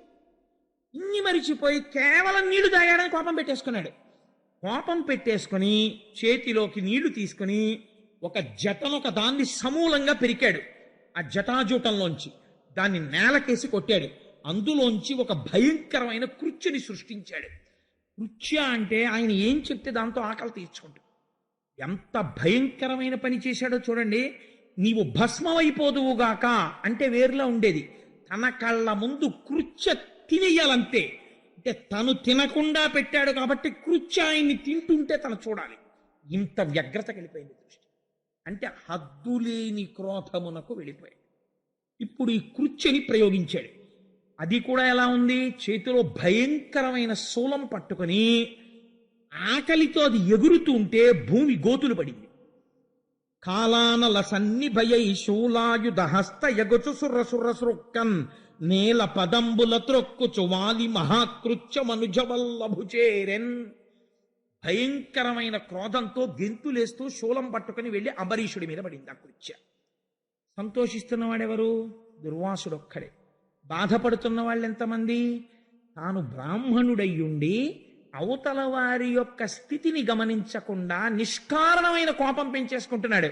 ఈ పెంచుకుంటున్న కోపానికి అందరూ బాధపడుతున్నారు. అంబరీషుడు మాత్రం చిరునవ్వుతోనే ఉన్నాడు. శ్రీమన్నారాయణుణ్ణి ధ్యానం చేస్తున్నాడు. నేను తెలిసి అపరాధం చేశానా? నాకు తెలిసి అపరాధం చెయ్యలేదు, పరమభక్తితో ప్రవర్తించాను, నాకు ఇంతవరకే తెలుసు. విద్వాంసులు కూడా ఇంతే చెప్పారు. ఇంతకన్నా నాకు తెలిసి ఉంటే నేను ఆచరించుండేవాణ్ణి. తెలియక చేసిన దోషము దోషము కాదు, పూర్ణమైన ఫలితం వచ్చేస్తుంది. భగవద్భక్తితో, అపారమైన భక్తితో చేసినట్టే. లేకపోతే ఎందుకు వెంటపడి నిన్ను వేడుకని పిలిచాడు భోజనానికి? భక్తితో పిలిచాడు. నీకు ఎందుకు నువ్వు వచ్చాక భోజనం చేస్తానన్నాడు? భక్తితో పిలిచాడు. ఆయనకి తెలియదు పాపం. అంతకన్నా తెలిసి ఉంటే ఆయన ఆ నీళ్లు కూడా తాగేవాడు కాదేమో, ద్వాదశి కూడా వదిలిపెట్టేసేవాడేమో. అది నువ్వు ఎందుకు గమనించలేదు? నీకు ఎందుకు ఇంత క్రోధం వచ్చింది? కరెక్ట్గా ధ్యానంలోంచి ఎందుకు బయటకు వచ్చావు? ఈ వెనక ఉన్న శక్తి ఏమిటో మనం గ్రహించాలి. ఇప్పుడు ఆ కృత్యని చూడగానే నేను తెలిసి పాపము చేయలేదు, ఈశ్వరుడికి తెలుసు నేను పాపం చేశానో లేదో, ధర్మం తప్పలేదు అని నమస్కారం చేస్తూ నిలబడిపోయాడు. ఇప్పుడు ధర్మాధర్మములకు ఫలితం ఇవ్వవలసిన వాడు కదలాలి. ఇది ఎవరికి తెలుసు? భూత భవిష్యత్ వర్తమాన కాలములు తెలుసున్నవాడికి తెలుసు. లేకపోతే తన పాదం మీద ఉన్న తులసి దళం ఆ ఇంట్లో పెట్టాలి. సుదర్శనాన్ని ఎందుకు పెడతాడు? ఇప్పుడు ఏది కదిలింది? సుదర్శనం కదిలింది. అంటే ధర్మం ఎవరి పట్ల ఉన్నది? మీరు వెంటనే తీర్పు చెప్పచ్చు. ఆయన మహర్షే కావచ్చుగాక, ధర్మము అంబరీషుని ఎందే ఉన్నది. కాబట్టి ఇప్పుడు ఏమైంది? సుదర్శనం కదిలి కృత్య మీదకి వెళ్ళింది. కృత్య కాలిపోయింది. కృత్య కాలిపోయి బ్రాహ్మణుడి వెంట పడింది. నువ్వు కృత్యని ప్రయోగించావు కాబట్టి నిన్ను నేను తింటానంది. ఇప్పుడు సుదర్శనానికి వెన్నిచ్చి దుర్వాసుడు పరిగెత్తడం మొదలెట్టాడు. ఆకలి ఏమైపోయింది, ఈ కోపం ఏమైపోయింది, ఇన్ని పోయి ప్రాణరక్షణలోకి వచ్చాడు. ఎంత తపస్వి అయినా, ఎన్ని తెలుసున్నవాడైనా సమయాసమయములు తెలుసుకోకుండా, అవతల వారి అమాయకత్వం దృష్టిలో పెట్టుకోకుండా, మంచితనం దృష్టిలో పెట్టకుండా పరుషమైన ప్రవర్తనతో ఉండకూడదు. అది యువతల వాడిని పతనం చేసేస్తుంది. కాబట్టి ఏం చేసింది? దుర్వాసుడి వెంట సుదర్శనం పడింది. పరిగెడుతున్నాడు. ఇప్పుడు ఎక్కడికి పరిగెత్తాడు?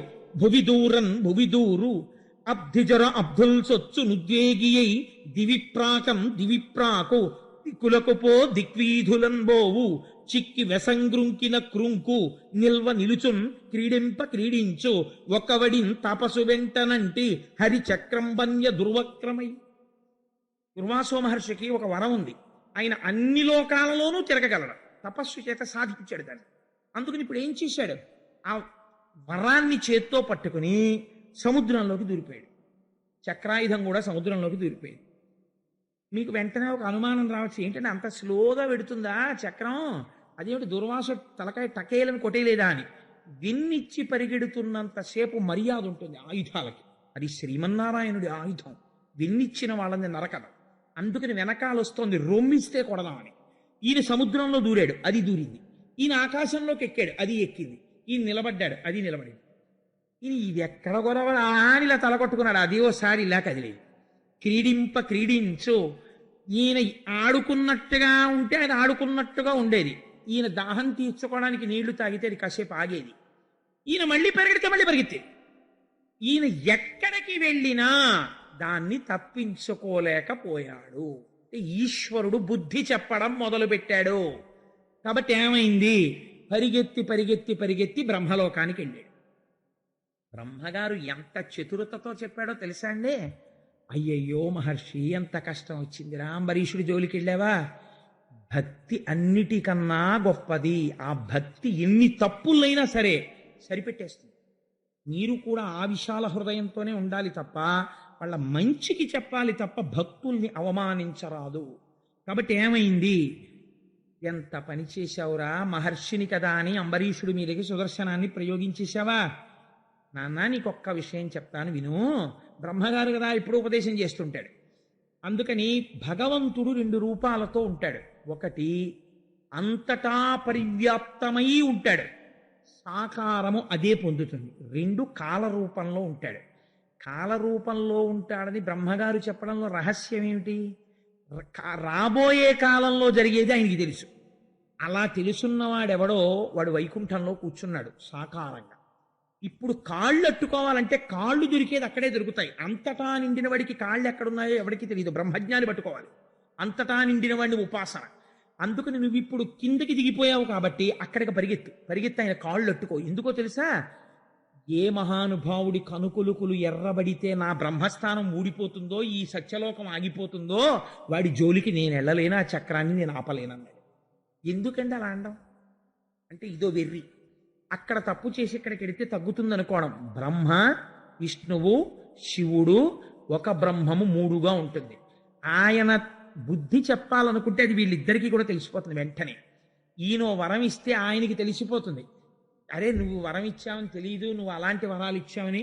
నేను మామూలుగా శ్రీమన్నారాయణుడికి వెళ్ళిపోయానని ఎప్పుడైనా అంటాడండి శ్రీ మహావిష్ణువు? నరసింహాకృతిలో పెడతాడు. బ్రహ్మగారు వరం ఇస్తే విష్ణువుకి ఎలా తెలుస్తుంది? తెలుస్తుంది అంతే. విష్ణువు చంపేస్తే బ్రహ్మగారు వచ్చి స్తోత్రం చేస్తాడు. అదేమిటి, నువ్వే కదా వరాలు ఇచ్చావు, మళ్ళీ వచ్చావా, ఎన్ని మాటలు ఇచ్చావు ఇలాగా అని ఆయన అండో. ఈయన ఎలా వరం ఇచ్చాడో అలా నిలబెడతాడు ఆయన. అంటే ఆయన ముగ్గురు అలా ఉంటారు. కాబట్టి ఈయన దగ్గరికి వచ్చినప్పుడు ఆయన జోలికి నేను వెళ్ళలేనంటుంటాడు. కాబట్టి ఇప్పుడు ఏం చేశాడు? ఇదో అవివేకం, చాలా ఉన్నాయి అనుకుంటూ ఉండడం. అందుకని ఏం చేశాడు? అక్కడి నుంచి కైలాసానికి పరిగెడితే ఆయన అన్నాడు, ఆయన అంశ చిత్రం తెలుసా అండి. కానీ ఆయన అన్నాడు, ఓయ్ దూర్వాస ఏంటి ఇలా పరిగెత్తుకొచ్చావు అంటే, ఏం చేయనయ్యా బాబు, సుదర్శన చక్రం తరువుకు వచ్చేస్తోంది, కాస్త చక్రం ఆపవయ్యా మహాదేవా, నీకన్నా గొప్పవాడేవాడన్నాడు. మహాదేవ శబ్దం ప్రయోగం చేశాడు. ఆయన అన్నాడు, నాకు దక్షుడికి భృగువుకి ఇంద్రుడికి చతుర్ముఖ బ్రహ్మకి మా అందరికీ కూడా అర్థం కాని ఏమైనా ఉంటే విష్ణుమాయ ఒకటే. అది నాకే అర్థం కాలేదు ఇప్పటివరకు. ముట్టిది మీరు నిజంగా అనుకునేరు, అలా మాట్లాడతారు వాళ్ళు ఒకళ్ళ గురించి ఒకళ్ళు. అందుకని ఆయన సుదర్శనాన్ని నేనేమాపనరా, ఆయన మాయే నాకు అర్థం కాలేదు. ఎలాగో ఇంత దూరం వచ్చేసావు కదా, ఈ పక్కనే కదా వైకుంఠం, నా కాళ్ళ మీద పడ్డ మీదకు పోయి ఆయన కాళ్ళ మీదే పడితే గొడవ వదిలిపోతుంది కదా, చక్రం ఆయన్ని నేను అడ్డు పెట్టడం ఏమిట్రా అంటే వాళ్ళిద్దరు ఎప్పుడూ కొట్టుకోరు. మీరు బాగా ఆలోచించండి. నిజంగా పరమాత్మకి పరమశివుడికి పార్టీలు కట్టడం అలవాటు అనుకోండి. ఇప్పుడు మనం కొట్టుకుంటున్నట్టే వాళ్ళు కొట్టుకుంటున్నారు అనుకోండి, ఇదో మంచి అవకాశం. ఒరే నీకు సుదర్శనం అడ్డొచ్చిందా, అయితే నేను సుదర్శనాన్ని ఆపేస్తాను, నా త్రిశూలం పెట్టి కొట్టేస్తాను, నువ్వు మాత్రం నా పార్టీలో చేరిపోవాలి రేపుతాను అనాలి కదండి. ఆయన ఏమంటున్నాడు, నేను ఆపలేనయ్యా సుదర్శనాన్ని, నాకు తెలియదు విష్ణుమాయ అంటాడు. ఈయనేమో వైకుంఠానికి వెడితే, మహాదేవా నువ్వు వచ్చావా అని ఆయన కాళ్ళు కడిగి తల మీద జల్లుకుని పాదోదకాన్ని విష్ణువు పుచ్చుకుంటాడు. తెలివైన వాడైతే ఏం తెలుసుకోవాలి, వాళ్ళు ముగ్గురు ఒకటేరా అని తెలుసుకోవాలి. ఇది తెలుసుకోకుండా నువ్వు ఇంకా వీడు గొప్పండి వాడు తక్కువండి అంటే ఇద్దరు కలిపి పొటికే కొడతారు. కాబట్టి ఏమవుతుంది, ఉన్న వెంట్రుకలు ఊడిపోతే తల బొప్పి కడుతుంది. కాబట్టి ఎంత తెలివితేటలుగా మాట్లాడాడో చూడండి. ఇక్కడ దాకా వచ్చావు కదా నా అన్న అడగడం ఎందుకు, పక్కనున్న వైకుంఠానికి వెళ్ళి విష్ణువు కాళ్ళ మీదే పడిపో, ఆయన మాయే నాకు అర్థం కాలేదు, ఇంకా ఆయన సుదర్శనాన్ని నేనేం ఆపుతానన్నాడు. అంటే అయ్యయ్యో ఇంకా మహాదేవుడు కూడా ఏం చెయ్యలేడు అనుకున్నాడు. ఇందులో మీరు ఒక్క విషయం బాగా కనిపెట్టాలి. ఏమంటే అన్ని వేల సంవత్సరాలు తపస్సు చేశాడు, శివాంశ సంభూతుడు మహర్షి, ఆయనకి తెలియదండి కోటేశ్వరరావు చెప్తున్న విషయం, మనందరికీ కాకినాడలో వాళ్ళకి తెలుసున్న విషయం దుర్వాసుడికి తెలియదు. అందుకే కదా మరి బ్రహ్మ దగ్గరికి శివుడి దగ్గరికి వెళ్ళాడు, తిన్నగా విష్ణువు దగ్గరికి వెళ్లకుండా.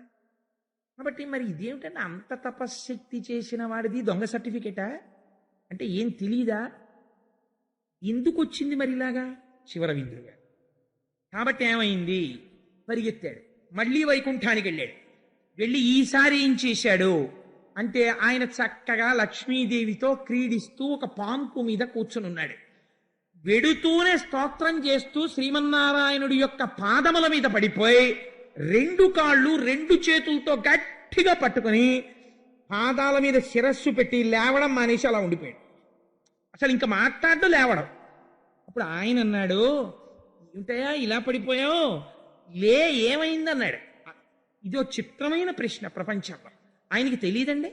నిజంగా ఆయన తెలియకపోతే ఆయన సర్వజ్ఞుడు ఏమిటండి, పెట్టినవాడు సుదర్శనం ఈయనే.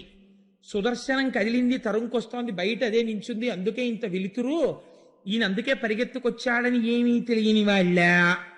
ఏంటి ఇలా వచ్చావు, ఎందుకు అలా పట్టుకున్నావు, లే లే లే లే నాన్న, ఏంటి ఏమైంది అన్నాడు. అంటే మళ్ళీ పాపం ఈయన ఏం చేస్తుండాలి, వెళ్ళిన చోట అల్లా, సార్ నాకు తప్పు అయిపోయింది సార్, ఇలా చేశాను సార్, మీరు ఏమైనా హెల్ప్ చేయండి సార్. బాగా మనసు మార్చడానికి టాక్ట్ఫుల్ ఆఫీసర్ ఏం చేస్తారంటే, మీ ఆఫీసర్ గారి దగ్గరికి వెళ్ళి ఒక అప్లికేషన్ ఇచ్చి, సార్ తప్పు అయిపోయిందని, దాని మీద నువ్వు ఆయన కామెంట్ రాయించుకురా అంటే, అక్కడికి వెళ్ళి చెప్పుకుని కామెంట్ రాయించి నువ్వు పట్టుకుని రా అప్లికేషన్ అంటాడు. తపాల్లో ఇచ్చేస్తే వీడికి అహంకారం పోదు, అందుకని వీడి అప్లికేషన్ పట్టుకుని మళ్ళీ వస్తాడు. పర్సనల్ బ్రాంచ్కి వెళ్ళి ఏం జనరల్ గారికి చెప్పి ఆయన కూడా కామెంట్ కూడా రాయించుకుని పట్టరా అంటాడు. కాదని వెళ్ళిపోగలడేంటి, అందుకని ఏం చేయాలి, ఆయన దగ్గరికి కూడా వెళ్ళి మళ్ళీ నలుగురు ముందు నుంచి, ఏమిటా పొద్దున్న నుంచి నించున్నావు, రా పర్వాలేదు చెప్పు అంటే, ఇంతమందిలో చెప్పుకోవడం సిగ్గు. సార్ నాది ఇలా తప్పు అయిపోయింది సార్, ఇలా చేశాను సార్, అప్లికేషన్లో రాశాను సార్, ఇంకెప్పుడు చేయనని, మీరు ఈసారికి క్షమించమని రాయండి సార్ అంటే, మళ్ళీ ఇంకోసారి ఆయన కూడా క్షమించండి అని రాస్తాడు. ఇప్పుడు ఇది పట్టుకుని అక్కడ కూర్చున్న తర్వాత వచ్చేవాడు వెళ్ళేవాడు, ఏంట్రా 2 రోజుల నుంచి తిరుగుతున్నావు ఆఫీస్ చుట్టూ అంటాడు. అంటే ఆఫీసర్ గారి కోసం అంటే ఈ స్లిప్ పంపిస్తే ఉండమని పిలుస్తారంటాడు. 11 అవుతుంది, 12 అవుతుంది, 1 గంట అవుతుంది, ఒక్కొక్కడు వస్తుంటాడు, అడుగుతుంటాడు, ఏంట్రా ఇలా వచ్చావు అంటుంటాడు. వెళ్ళిపోదామంటే గబుక్కుని పిలిస్తే అందుకని అక్కడే కూర్చోవాలి. వచ్చిన వాడికల్లా నేను ఈ తప్పు చేశాను, అందుకనే ఆయన చెప్పుకుందామని వచ్చాను, పట్టుకుని రమ్మన్నారు, అందుకు నించున్నానంటాడు. అయిపోయింది, శిక్ష బయట అయిపోతుంది, నీకు తెలుసు, లోపల కూర్చున్నాయి. 1 గంటకు భోజనానికి లేచిపోయే ముందు 1 గంటకి నేను భోజనం చేసేసి ఇన్స్పెక్షన్కి నేను ఎక్కడికో వెళ్ళిపోతున్నాను, మళ్ళీ 2 రోజుల తర్వాత వస్తాను ఆఫీస్కి అంటాడు. వీడి గుండెల్లో రాయడిపోతుంది. అప్పుడు అన్నట్లు అతను నించున్నట్టున్నాడు, ఒకసారి పిలు అంటాడు. అప్పుడు వీడు గబోబా, అమ్మ బాబోయ్ పిలిచాడు అంతే చాలని వెళ్తాడు. ఏమిటంటావు అంటాడు. అంటే ఇంక వెళ్ళిపోతాడు, ఉన్నది చెప్పేయాలి గబోబా, అయ్యా నా జీవితంలో చేయని దోషం, నన్ను క్షమించండి బాబు, బుద్ధి వచ్చింది, ఇంకెప్పుడు చేయను అంటాడు. సరే నేను చూస్తాను, ఫోన్ చేసి చెప్తాను, ఫైల్ తర్వాత పెడతానులే, నువ్వు వెళ్ళు, నేను చెప్తాను మీ ఏం గారికి, జాయిన్ అవ్వు, ఫోన్లో చెప్తాను. ఈ మాట ముందే చెప్పేశాడు. అసలు చిత్రం అది. ఈయన ఏం చేస్తాడు, వెళ్ళి జాయిన్ అవుతాడు. కానీ దీని మీద ఏం రాస్తాడో అని ఎప్పటికప్పుడు ఆందోళనే, కాబట్టి ఇంక తప్పు చేయడు. ఆయన ఏం చేయడు, దాన్ని డస్లో బారేస్తాడు. అదొక ట్యాక్ట్. అది అలా బుద్ధి చెప్పడం, బాగా గడి పెట్టడం, ఇంకో రకంగా చెప్పాలంటే. అందుకని ఏమిటో అంటే మళ్ళీ చెప్పుకోవాలన్నమాట చేతులు కట్టుకొని. కాబట్టి ఇప్పుడు ఏం చేయాలి, మళ్ళీ మొదలు. అయ్యా నేను అంబరీషుడి ఇంటికి వెళ్ళానండి. ఏమన్నాడు, మంచివాడు అనుకుంటానే అంబరీషుడు అంటే, నాభాగుడు కొడుకు అంటే, అవునండి పాపం ఏకాదశి వ్రతం ఏడాది చేశాడండి. వెరీ గుడ్, నీకు అన్నం పెట్టుండాలే. పెడతానన్నాడండి. ఏం చేశావు, యమునకి వెళ్ళానండి, ధ్యానంలో ఉండిపోయాను, పాపం ఆయన తినలేదండి, పెద్దలను అడిగి నీళ్లు మాత్రం పుచ్చుకున్నాడు, నేను కూర్చొని సృష్టించానండి, సుదర్శనం వచ్చి కాల్చేసి వెంట తరిగింది, బయట ఉందండి, అందుకు వచ్చాను అంటే. ఇప్పుడు ఆయన ఏమనాలి, అలాగా అయితే పోనీ సుదర్శనం తీసేస్తానన్నా అనాలి, లేకపోతే ఇలా పరిగెడుతుంటానన్నా అనాలి. ఇప్పుడు అది కాదు ఇది కాదు, ఆయన ఉపదేశం మొదలెట్టాడు. ఎంత చిత్రమో చూడండి. శిక్ష వేయడం అంటే అందరినీ చంపేయక్కర్లా, జ్ఞానంలో ఉన్నవాడు గతి తప్పితే ఇలా చెప్తే గురువులు చాలువాడు మార్గంలోకి వచ్చేస్తాడు. అంబరీషోపాఖ్యానం అంత గమ్మత్తుగా ఉంటుంది. కాబట్టి ఆయన అన్నాడు, చలమున బుద్ధిమంతులకు సాధులు నా హృదయంబులీల దొంగిలి కొనిపోవు చుందుర కిల్బిష భక్తి లతాచయంబులన్ నిలువగబట్టి కట్టుదురునే నిరుపుతో మదకుంభికైవడిన్ వలలకు చిక్కి భక్త జనవత్సలతం చనుచుందు తాపస. ఈ పద్యాలు విని తీరాలి అంబరీషోపాఖ్యానంలో. ఈయన అడగనివన్నీ ఈయన చెప్తున్నాడు. నాకు బలహీనత ఉందయ్యా, ఏనుగుని తీగలన్నీ పీకి తాడు చేసి పెద్ద ఏనుగుని కట్టేసినట్టు నన్ను ఇలా నిలువునా నిలబెట్టేసి తాళ్లతో కట్టి లక్ష్మీదేవి ఉందని కూడా చూడకుండా నన్ను ఎత్తుకుపోగలిగిన వాళ్ళు కొంతమంది ఉన్నారు. వాళ్ళు నా మహాభక్తులు, వాళ్ళు నన్నే తలుచుకుంటూ ఉంటారు. అందుకని వాళ్ళు నన్ను తాళ్లతో కట్టేసిన వాళ్ళు అంటే, ఇప్పుడు నా చేతులు కట్టేశాడయ్యా, నేనేం చేయలేనని చెప్పడం. అందుకని ఏనుగుని కట్టినట్టు కట్టేస్తారు, వాళ్ళు నన్ను ఎత్తుకుపోయి వాళ్ళ గుండెల్లో పెట్టేసుకుంటారు. అలా పట్టుకెళ్ళిపోయిన వాళ్ళల్లో అంబరీషుడు ఒకడు. నాకు మేలు కోరు నా భక్తుడగు వాడు భక్త జనులకే న పరమగతియు భక్తుడెందుచని న భరతెంతు వెంట గోవు వెంట తగులు కోడెభంగి. ఇప్పుడు చెప్తున్నాడు, పరమభక్తుడై అన్నిటి మధ్యలో ఉన్న నా పాదములే పట్టుకున్నవాడున్నాడే, ఎప్పుడు నేనే కావాలి నేనే కావాలి నేనే కావాలని తాపత్రయపడేవాడి వెంట రక్షించుకోవడానికి నేను ఎలా ఉంటానో తెలుసా? కోడెదూడ తెలియక ఏ ఏట్లో మూతి పెడుతుందో అని వెనక ఆవు పరిగెత్తినట్టు నేను పరిగెడుతుంటాను రక్షించుకుంటూ. అంటే నీ వెనక పరిగెత్తుకొస్తున్నది నా రక్షణ రూపమైన సుదర్శనం అంబరీషుణ్ణి రక్షిస్తోంది. కాబట్టి నేను కోడెదూడ వెనక ఆవులా పరిగెడతాను. తనువు మనువు విడిచి తనయుల చుట్టాల ఆలి విడిచి సంపదాల విడిచి నన్నె కాని అన్యమెన్నడు ఎరుగని వారి విడువ నెట్టి వారినైనా. వాడు బ్రాహ్మణుడా, వాడు తపస్సు చేశాడా, వాడు రాజా, వాడు కేవలం వ్రతం చేశాడా, వీడు తపస్సు ఎక్కువ చేశాడా, ఇవన్నీ నేను చూడను. వాడు ఎన్ని చేసిన వాడైనా నాకు అనవసరం. వీడికి భక్తి ఎక్కువ, వీడు పరమభక్తితో ఉన్నవాడు కాబట్టి నేను వాడికి వశుడనైపోయి ఉన్నవాడను. నాకు తారతమ్యాలు తెలియవు. నేను వాడేం చేశాడు వీడేం చేశాడు ఇవన్నీ నేను చూడను. నేను భక్తికి లొంగిపోయే స్వభావం ఉన్నవాణ్ణి.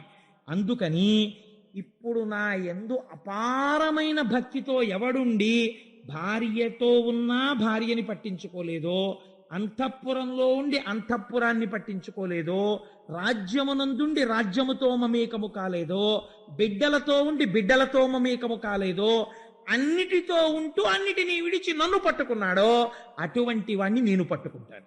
కాబట్టి నాకు అదో లక్షణమయ్యా అన్నాడు. అంటే ఏమిటి అర్థం? నేను అంబరీషుణ్ణి పట్టుకుని ఉన్నాను నేనే దాని అర్థం అని అన్నాడు. ప్రకటంగా చెప్పడం అది విచిత్రం.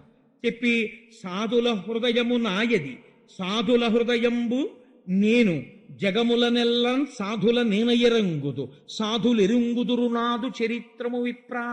ఈ పద్యం అండర్లైన్ చేసి పెట్టుకోవాలి జీవితంలో.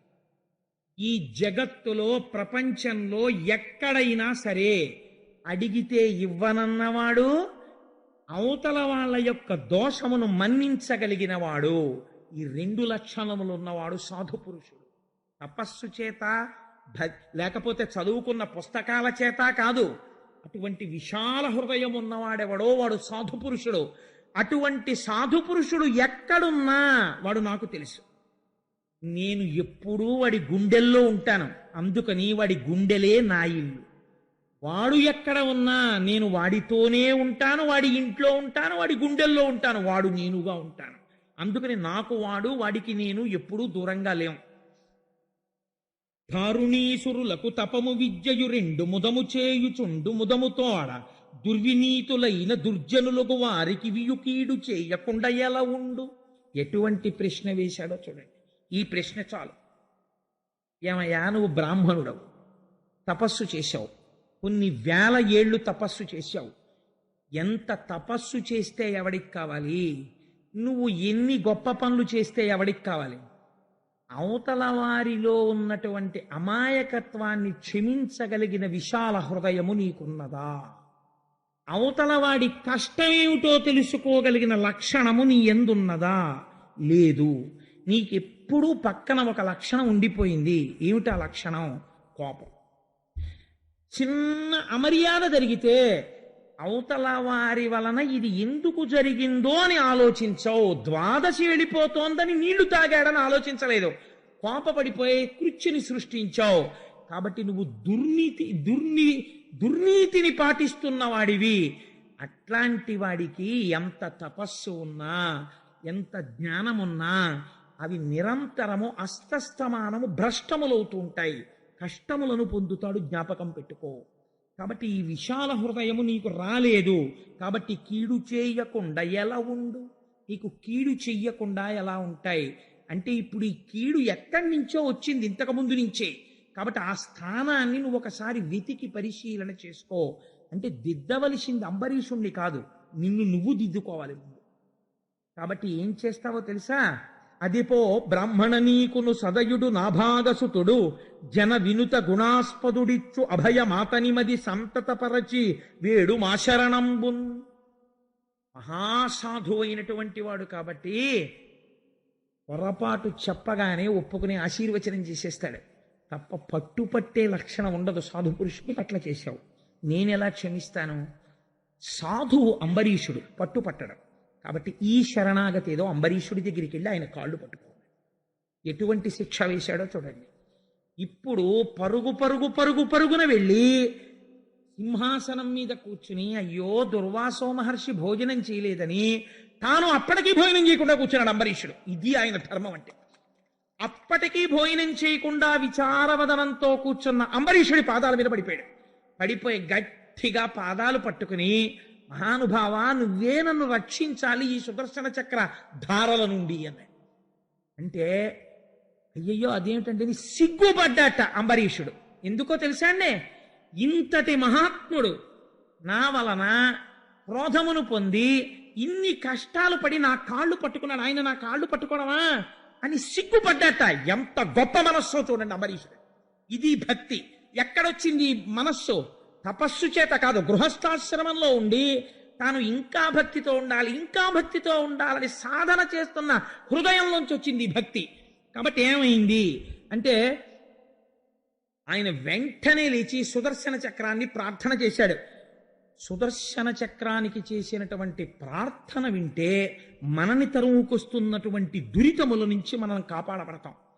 నీవ పావకుడవు, నీవ సూర్యుండవు, నీవ చంద్రుండవు, నీవ జలము, నీవ నేలయు నింగి, నీవ సమీరంబు, నీవ భూతేంద్రియ నికరములును, నీవ బ్రహ్మంబును, నీవ సత్యంబును, నీవ యజ్ఞంబును, నీవ ఫలము, నీవ లోకేశులు, నీవ సర్వాత్మయు, నీవ కాలంబును, నీవ జగము, నీవ బహుయజ్ఞ భోజివి, నీవ నిత్య మూల తేజంబు, నీకు నే మృక్కువాడ, నీరజక్షుండు చాల మన్నించునట్టి, శస్త్ర ముఖ్యమకావవే చాలు చాలు శస్త్ర ముఖ్యమకావవే చాలుముని. శ్రీ మహావిష్ణువుకి సుదర్శనానికి భేదము లేనటువంటి స్తోత్రం చేశారు. నీవే మూలం, నువ్వే సృష్టి, నువ్వే స్థితి, నువ్వే లయ, నువ్వే యజ్ఞం, నువ్వే రక్షణ, నువ్వే అగ్ని, నువ్వే జలము, నువ్వే పృథివీ, నువ్వే ఆకాశము. అటువంటి సుదర్శనమా, శరణాగతి చేసినటువంటి ఈ మునిని కాపాడు. హరిచే నీవు విసృష్టమై చెగమున్నాలించి నీ ధారలం ధరణిన్వ్రాలుట నిక్కమంచుమునిపే దైత్యేంద్ర మధ్యంబులో శిరముల్ పాదములన్ భుజోరు యుగముల్ చేతుల్ నిజాంగంబులందరులన్ ప్రాణ సమీరముల్ వెడలని యుద్ధంబులం చక్రమా. స్వామి, నువ్వు సామాన్యమైన వాడివా? నీకు కోపం వచ్చిందా?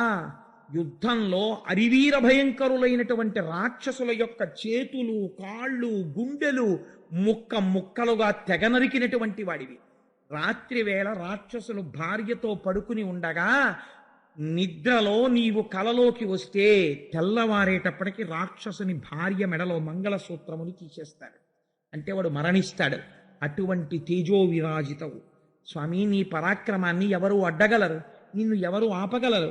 కమలలోచనుండు కలుల శిక్షింపక బాలుసేయ నీవు పాలుబడితి వైనవింక చాలు, ఆపన్నుడయ్యున్న తపసి కావు నీవు ధర్మవృత్తి. నీవు రాక్షస సంహారం చేయడానికి సుదర్శనాన్ని పట్టుకుంటూ ఉంటారు స్వామి. అటువంటి వాడివి.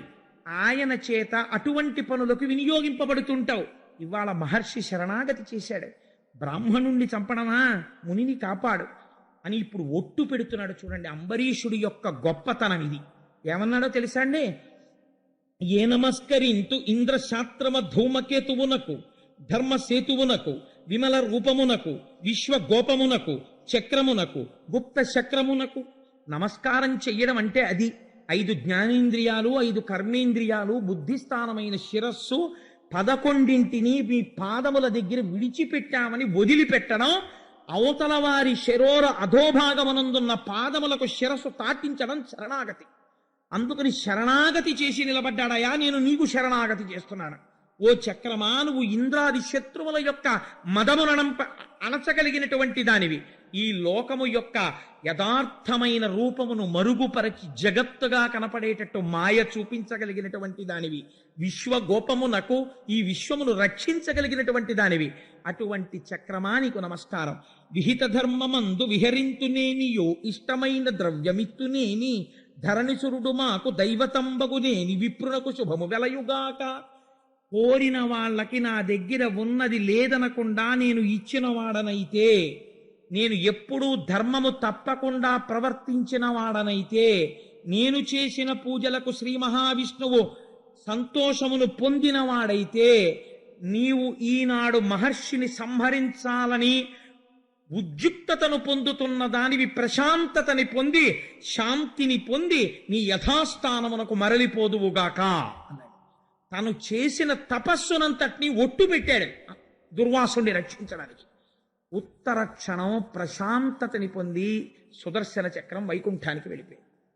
వెళ్ళిపోగానే ఇంత శపిద్దామని కృత్యని ప్రయోగించినటువంటి దుర్వాసుడు చెనకలేకపోయాడు అంబరీషుణ్ణి.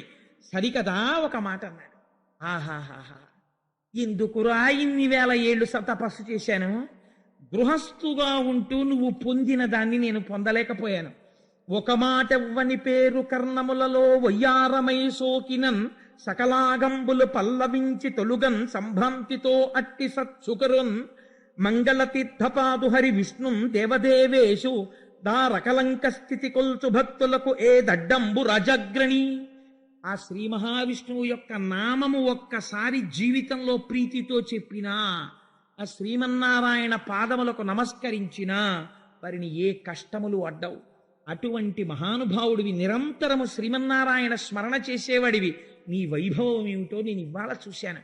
మిత్రుడవై రక్షించావు, నాకు జీవితాన్ని ఇచ్చావు. ఇక నుంచి నీ పేరు అన్ని లోకములలో చెప్పుకుంటారు. నీ పేరు చెప్పుకున్న వాళ్ళకి శ్రీమన్నారాయణుని యొక్క పాదముల యందు భక్తి కలుగుతుంది అని అంబరీషుణ్ణి స్తోత్రం చేస్తూ దుర్వాస మహర్షి వెళ్ళకపోయారు. అంబరీషుడు అన్నాడు, మీరు బయలుదేరినప్పటి నుంచి ఇప్పటికి కూడా నేను భోజనం చేయలేదు. మీరు భోజనం చేస్తే ఆ మిగిలిన పదార్థాన్ని భుక్తశేషంగా భావించి తింటాను, మీరు తినండి అన్నాడు. పరమ సంతోషంగా భోజనానికి కూర్చున్నాడు దుర్వాసుడు. అవనిసురుడు కుడువ అతి పవిత్రంబైన వంటకంబు భూమి వరుడు గుడిచే తపసి నిగులు మన్ప తానెంత వాడను హరికృపా మహాత్యమనుచు తలచి.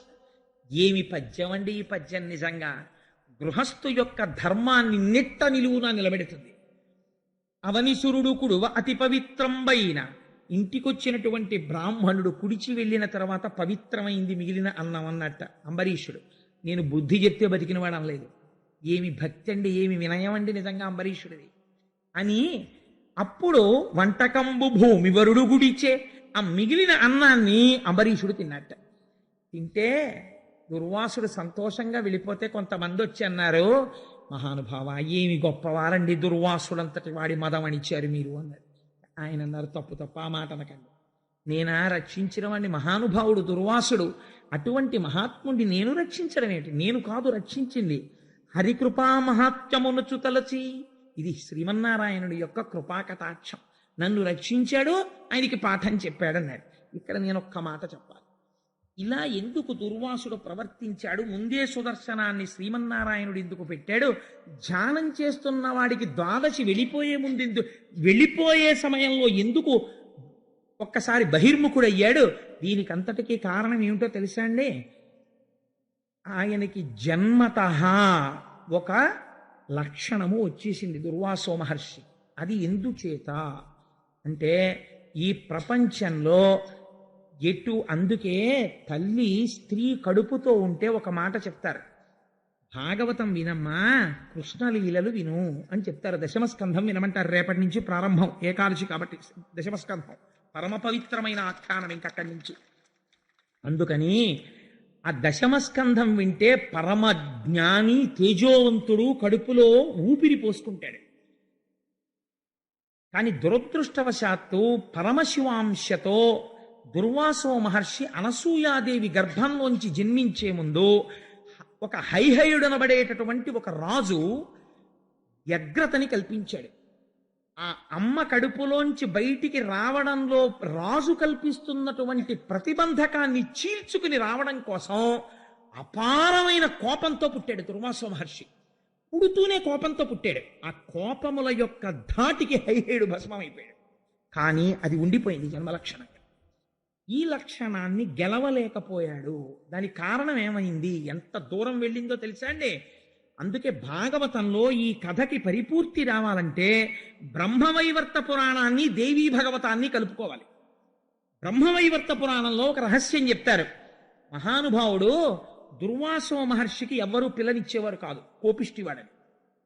ఒకానొకప్పుడు ఆయనకి వివాహం చేసుకోవాలని కోరిక పుట్టింది. దేనికి? గృహస్థాశ్రమంలో ఉండడానికి. కాబట్టి ఔర్వ మహర్షి యొక్క కుమార్తె ఉంది, కందళి అనబడేటటువంటి పిల్ల. ఆమెని పెళ్లి చేసుకుంటానన్నాడు. అంటే ఆయన అన్నాడు, ఈ పిల్ల అవివేకి, ఈ పిల్లకి అంత మంచి బుద్ధి కలిగినది కాదు, కొంచెం కోపంతో ప్రవర్తిస్తుంది, చెప్పిన పని చేయదు. చెప్పిన పని చేయకపోతే నువ్వు ఎటువంటి వాడివో నాకు తెలుసు, లేనిపోని ఇబ్బంది మీ ఇద్దరు పెళ్లి చేసుకుంటే, అందుకని వద్దన్నాడు. నేను ముందే చెప్తున్నాను కదా, నా కూతురు బాహ్యమునందు సుందరి కావచ్చు, ఆంతరమునందు అవివేకి, వద్దన్నాడు. ఆయన అన్నాడు ఏం పర్వాలేదు సర్దుకునేవాడిని నేనన్నాడు. ఇవ్వకపోతే లేనిపోని ప్రమాదం, కాబట్టి చెప్పి కన్యాదానం చేస్తున్నాను. అప్పగింతల్లో తండ్రి తల్లి ఓ మాట చెప్తారు, మాకున్న దాంతో అపురూపంగా మా పిల్లని పెంచుకున్నాం, మీ చేతుల్ని పాలతో తమలపాకులతో కడిగి మీ చేతిలో పెడుతున్నాం, ఇక నుంచి తల్లి అయినా తండ్రి అయినా ఏదైనా మీరే, మా పిల్ల తప్పు చేసి తీరుతుంది, మా పిల్ల అంత గుణం కలిగినదని మేము చెప్పట్లేదు, మా పిల్ల దోషాలు గుండెల్లో పెట్టుకొని మీరు కాపాడుకోండమ్మా అని చెప్పి కళ్ళ నీళ్లు పెట్టుకుని తన పిల్లని ఎంత జాగ్రత్తగా పెంచినా దోషం ఉంటుందని భయపడుతూ కన్యాదానం చేస్తాడు. జనక చక్రవర్తి అంతటి వాడు ఏడ్చాడు. ఆడపిల్ల పుట్టిన తరువాత ఏదో ఒక క్షణంలో ఎంత గొప్పవాడైనా ఇలా తలవంచవలసి వస్తుందమ్మా, నిన్ను కన్నాను కదా అన్నాడు. అందుకని ఇన్ని చెప్తే పాలు చేతులకు రాయించుకుని పుచ్చుకున్న వాళ్ళు ఆడపిల్లని కోడలిగా తెచ్చుకుని పుట్టింటికి నేరం చెప్పారనుకోండి, వాళ్ళు కృతజ్ఞులు. ఇంకెందుకు వాళ్ళు సభామర్యాద అలా పుచ్చుకోవడం? కోడల్ని కూతురుగా దిద్దుకుని కడుపులో పెట్టుకోవాలి. అప్పగింతలు అందుకు పెట్టారు వివాహంలో. ఏ చేతకాని వాళ్ళు అయి పెట్టలేదు మన వాళ్ళు, ఏది చేసినా చాలా తెలివితేటలుగా పెడతారు. తన కోడల్ని తెచ్చుకున్నప్పుడు అంతే. ఒకసారి తన ఇంటి గడప దాటి లోపలికి వచ్చాక ఆ పిల్ల యందు దోషం ఏదైనా కనపడినా అత్తగారు మామగారు దిద్దుకోవాలి, కడుపులో పెట్టుకు చూసుకోవాలి కూతురని. కూతురికి కోడలికి కూడా ఓ 100 రూపాయల్ని పంచవలసి వస్తే 51 రూపాయలు కోడలికి ఇచ్చి 49 రూపాయలు కూతురికి ఇవ్వాలి. అంతే పెళ్ళయ్యాక ధర్మం అంటే. ఎక్కడో పుట్టిన పిల్ల నీ వంశం పెంచడానికి నీ ఇంటికి వచ్చింది, నా మామగారంది, నువ్వు చచ్చిపోతే దీపం ఆ అమ్మాయి పెడుతోంది, అక్కడ ఆ మామగారు 51 ఇస్తాడు, నువ్వు ఇక్కడ 51 ఇవ్వాలి. ధర్మశాస్త్రం అంతే. నా కడుపున పుట్టిందని చెప్పి నా కూతురికి పెట్టకూడదు, నేను అలా పెట్టకుండా నా కోడలికే ఎక్కువ పెట్టే అదృష్టాన్ని ఈశ్వరుడు నాకు ఒక సాక్షించుగాక. ఒక్కొక్కసారి ఆవేశం వచ్చేస్తుంటుంది, ప్రతిజ్ఞలు చేసేస్తుంటాను. ఈ విషయాలు మా అబ్బాయి ఇక్కడ లేడు కాబట్టి నాకు భయం లేదు, ఇక్కడ ఉన్నారు కాబట్టి. అందుచేత మా అమ్మాయి రాలేదు సభకి, నాకు బెంగలేదు. కాబట్టి ఆనాడు ఔరుడు ఇవన్నీ చెప్పాను కదా అని కందలిని కన్యాదానం చేశాడు. చేసి బెంగ పెట్టుకుంటూనే ఉన్నాడు. వెళ్ళిపోయాడు. వెళ్ళిపోయి ఒక రోజున ఎందుకో కోపం వచ్చింది దుర్వాస మహర్షికి. చెప్పిన మాట వింటలేదు. అప్పుడప్పుడు గుర్తొచ్చేది మామగారు చెప్పిన మాటలు. ఓసారి కోపం వచ్చింది. కోపం వస్తే మామూలుగా ఉంటాడు ఆయన. ఎర్రగా చూశాడు. ఆవిడ బూడిదైపోయి కింద పడిపోయి. పడిపోగానే అన్నాడు, అయ్యయ్యో మీ నాన్న చెప్పాడు, నిన్ను నేను భార్యగా పుచ్చుకున్నాను, కానీ కోపంతో చూశాను బూడిదైపోయావు, నీకు గొప్ప వరం ఇస్తున్నాను, నీవు ఎప్పటికీ అంతరించవు, కందళి నీ పేరు కాబట్టి భూమి యందు కదలిగా పుడతావు, అంటే అరటి చెట్టుగా పుడతావు. ఒకసారి అరటి చెట్టు పుడితే ఒక గెల వేసి చచ్చిపోగానే పిలక పుట్టేస్తుంది మళ్ళీ. అలా నీ పరంపరాగతంగా పెరుగుతావు. ఏ దేవాలయానికి వెళ్ళిన వాడైనా మొక్కజొన్న పొత్తులు అవి పట్టుకెళ్ళాడు, 2 అరటిపళ్ళు ఎట్టుకుని ఎడతాడు ముందు. అందుకని నీ జాతి ఎప్పుడూ ఈశ్వరుణ్ణి సేవిస్తుంది, నీకు వరం ఇచ్చాను అన్నాడు. కోప్పడుతూ ఉంటాడు, వరం ఇస్తుంటాడు, ఇది ఆయనకున్న లక్షణం. అందుకే చాలా మందికి ఇచ్చేసాడు ఇలాంటి శాపాలు. ఇంద్రుడికి ఇచ్చేశాడు ఒకసారి, కానీ బుద్ధి చెప్తుంటాడు. మహాభారతానికి అసలు ఆది ఆయనే కదండి, కర్ణుడు పుట్టడానికి శాపం. కాబట్టి ఏమైపోయింది అంటే, వరం ఇచ్చినా అలాగే ఉంటుంది. నీకు కావలసిన పిల్లలు పుడతారని చెప్పి కన్యగా ఉన్న కుంతికి వరం ఇచ్చాడు. సూర్య భగవాను ఉపాసన చేసింది, కర్ణుడు పుట్టుకొచ్చాడు. అక్కడి నుంచి అసలు భారతం మొదలైంది. కర్ణుడు లేకపోతే దుర్యోధనుడికి ధైర్యమే లేదు. సరే అది వేరే విషయం, ఇప్పుడు భారతం మనకెందుకు. అందుకని ఏమైంది అంటే, ఆ కందలిని కాల్చాడు. ఆవిడ కాల్చడం అంటే ఉగ్రంగా చూస్తే భస్మమైంది. ఒకనాడు ఔరుడికి కోరిక పుట్టింది, నా కూతురు ఎలా ఉందో చూసొద్దామనిపించి అల్లుడి గారింటికి వచ్చాడు. ఈయన గబగబా కమండలం పట్టుకొస్తున్నాడు, నీళ్లుచ్చుకుంటారా అంటున్నాడు, బాగున్నారా మామయ్య గారు అంటున్నాడు. అమ్మాయి ఏదయ్యా అంటే చెప్తానండి అంటున్నాడు. ఆయనకు అనుమానం వచ్చింది, వీడికి ఏదో కోపం వచ్చేసిందేమో అల్లుడికని ఒక్కసారి దివ్య దృష్టితో చూశాడు. భస్మం అయిపోయింది, వరాలు ఇచ్చాడని గ్రహించాడు. నేను కన్యాదానం చేసినప్పుడు చెప్పాను నా పిల్ల అవివేకని, నేను సర్దుకుంటానని కన్యాదానం పుచ్చుకున్నావు, కోపం వచ్చి భస్మం చేశావు, కాబట్టి నీకు నేను శాపం ఇస్తున్నాను.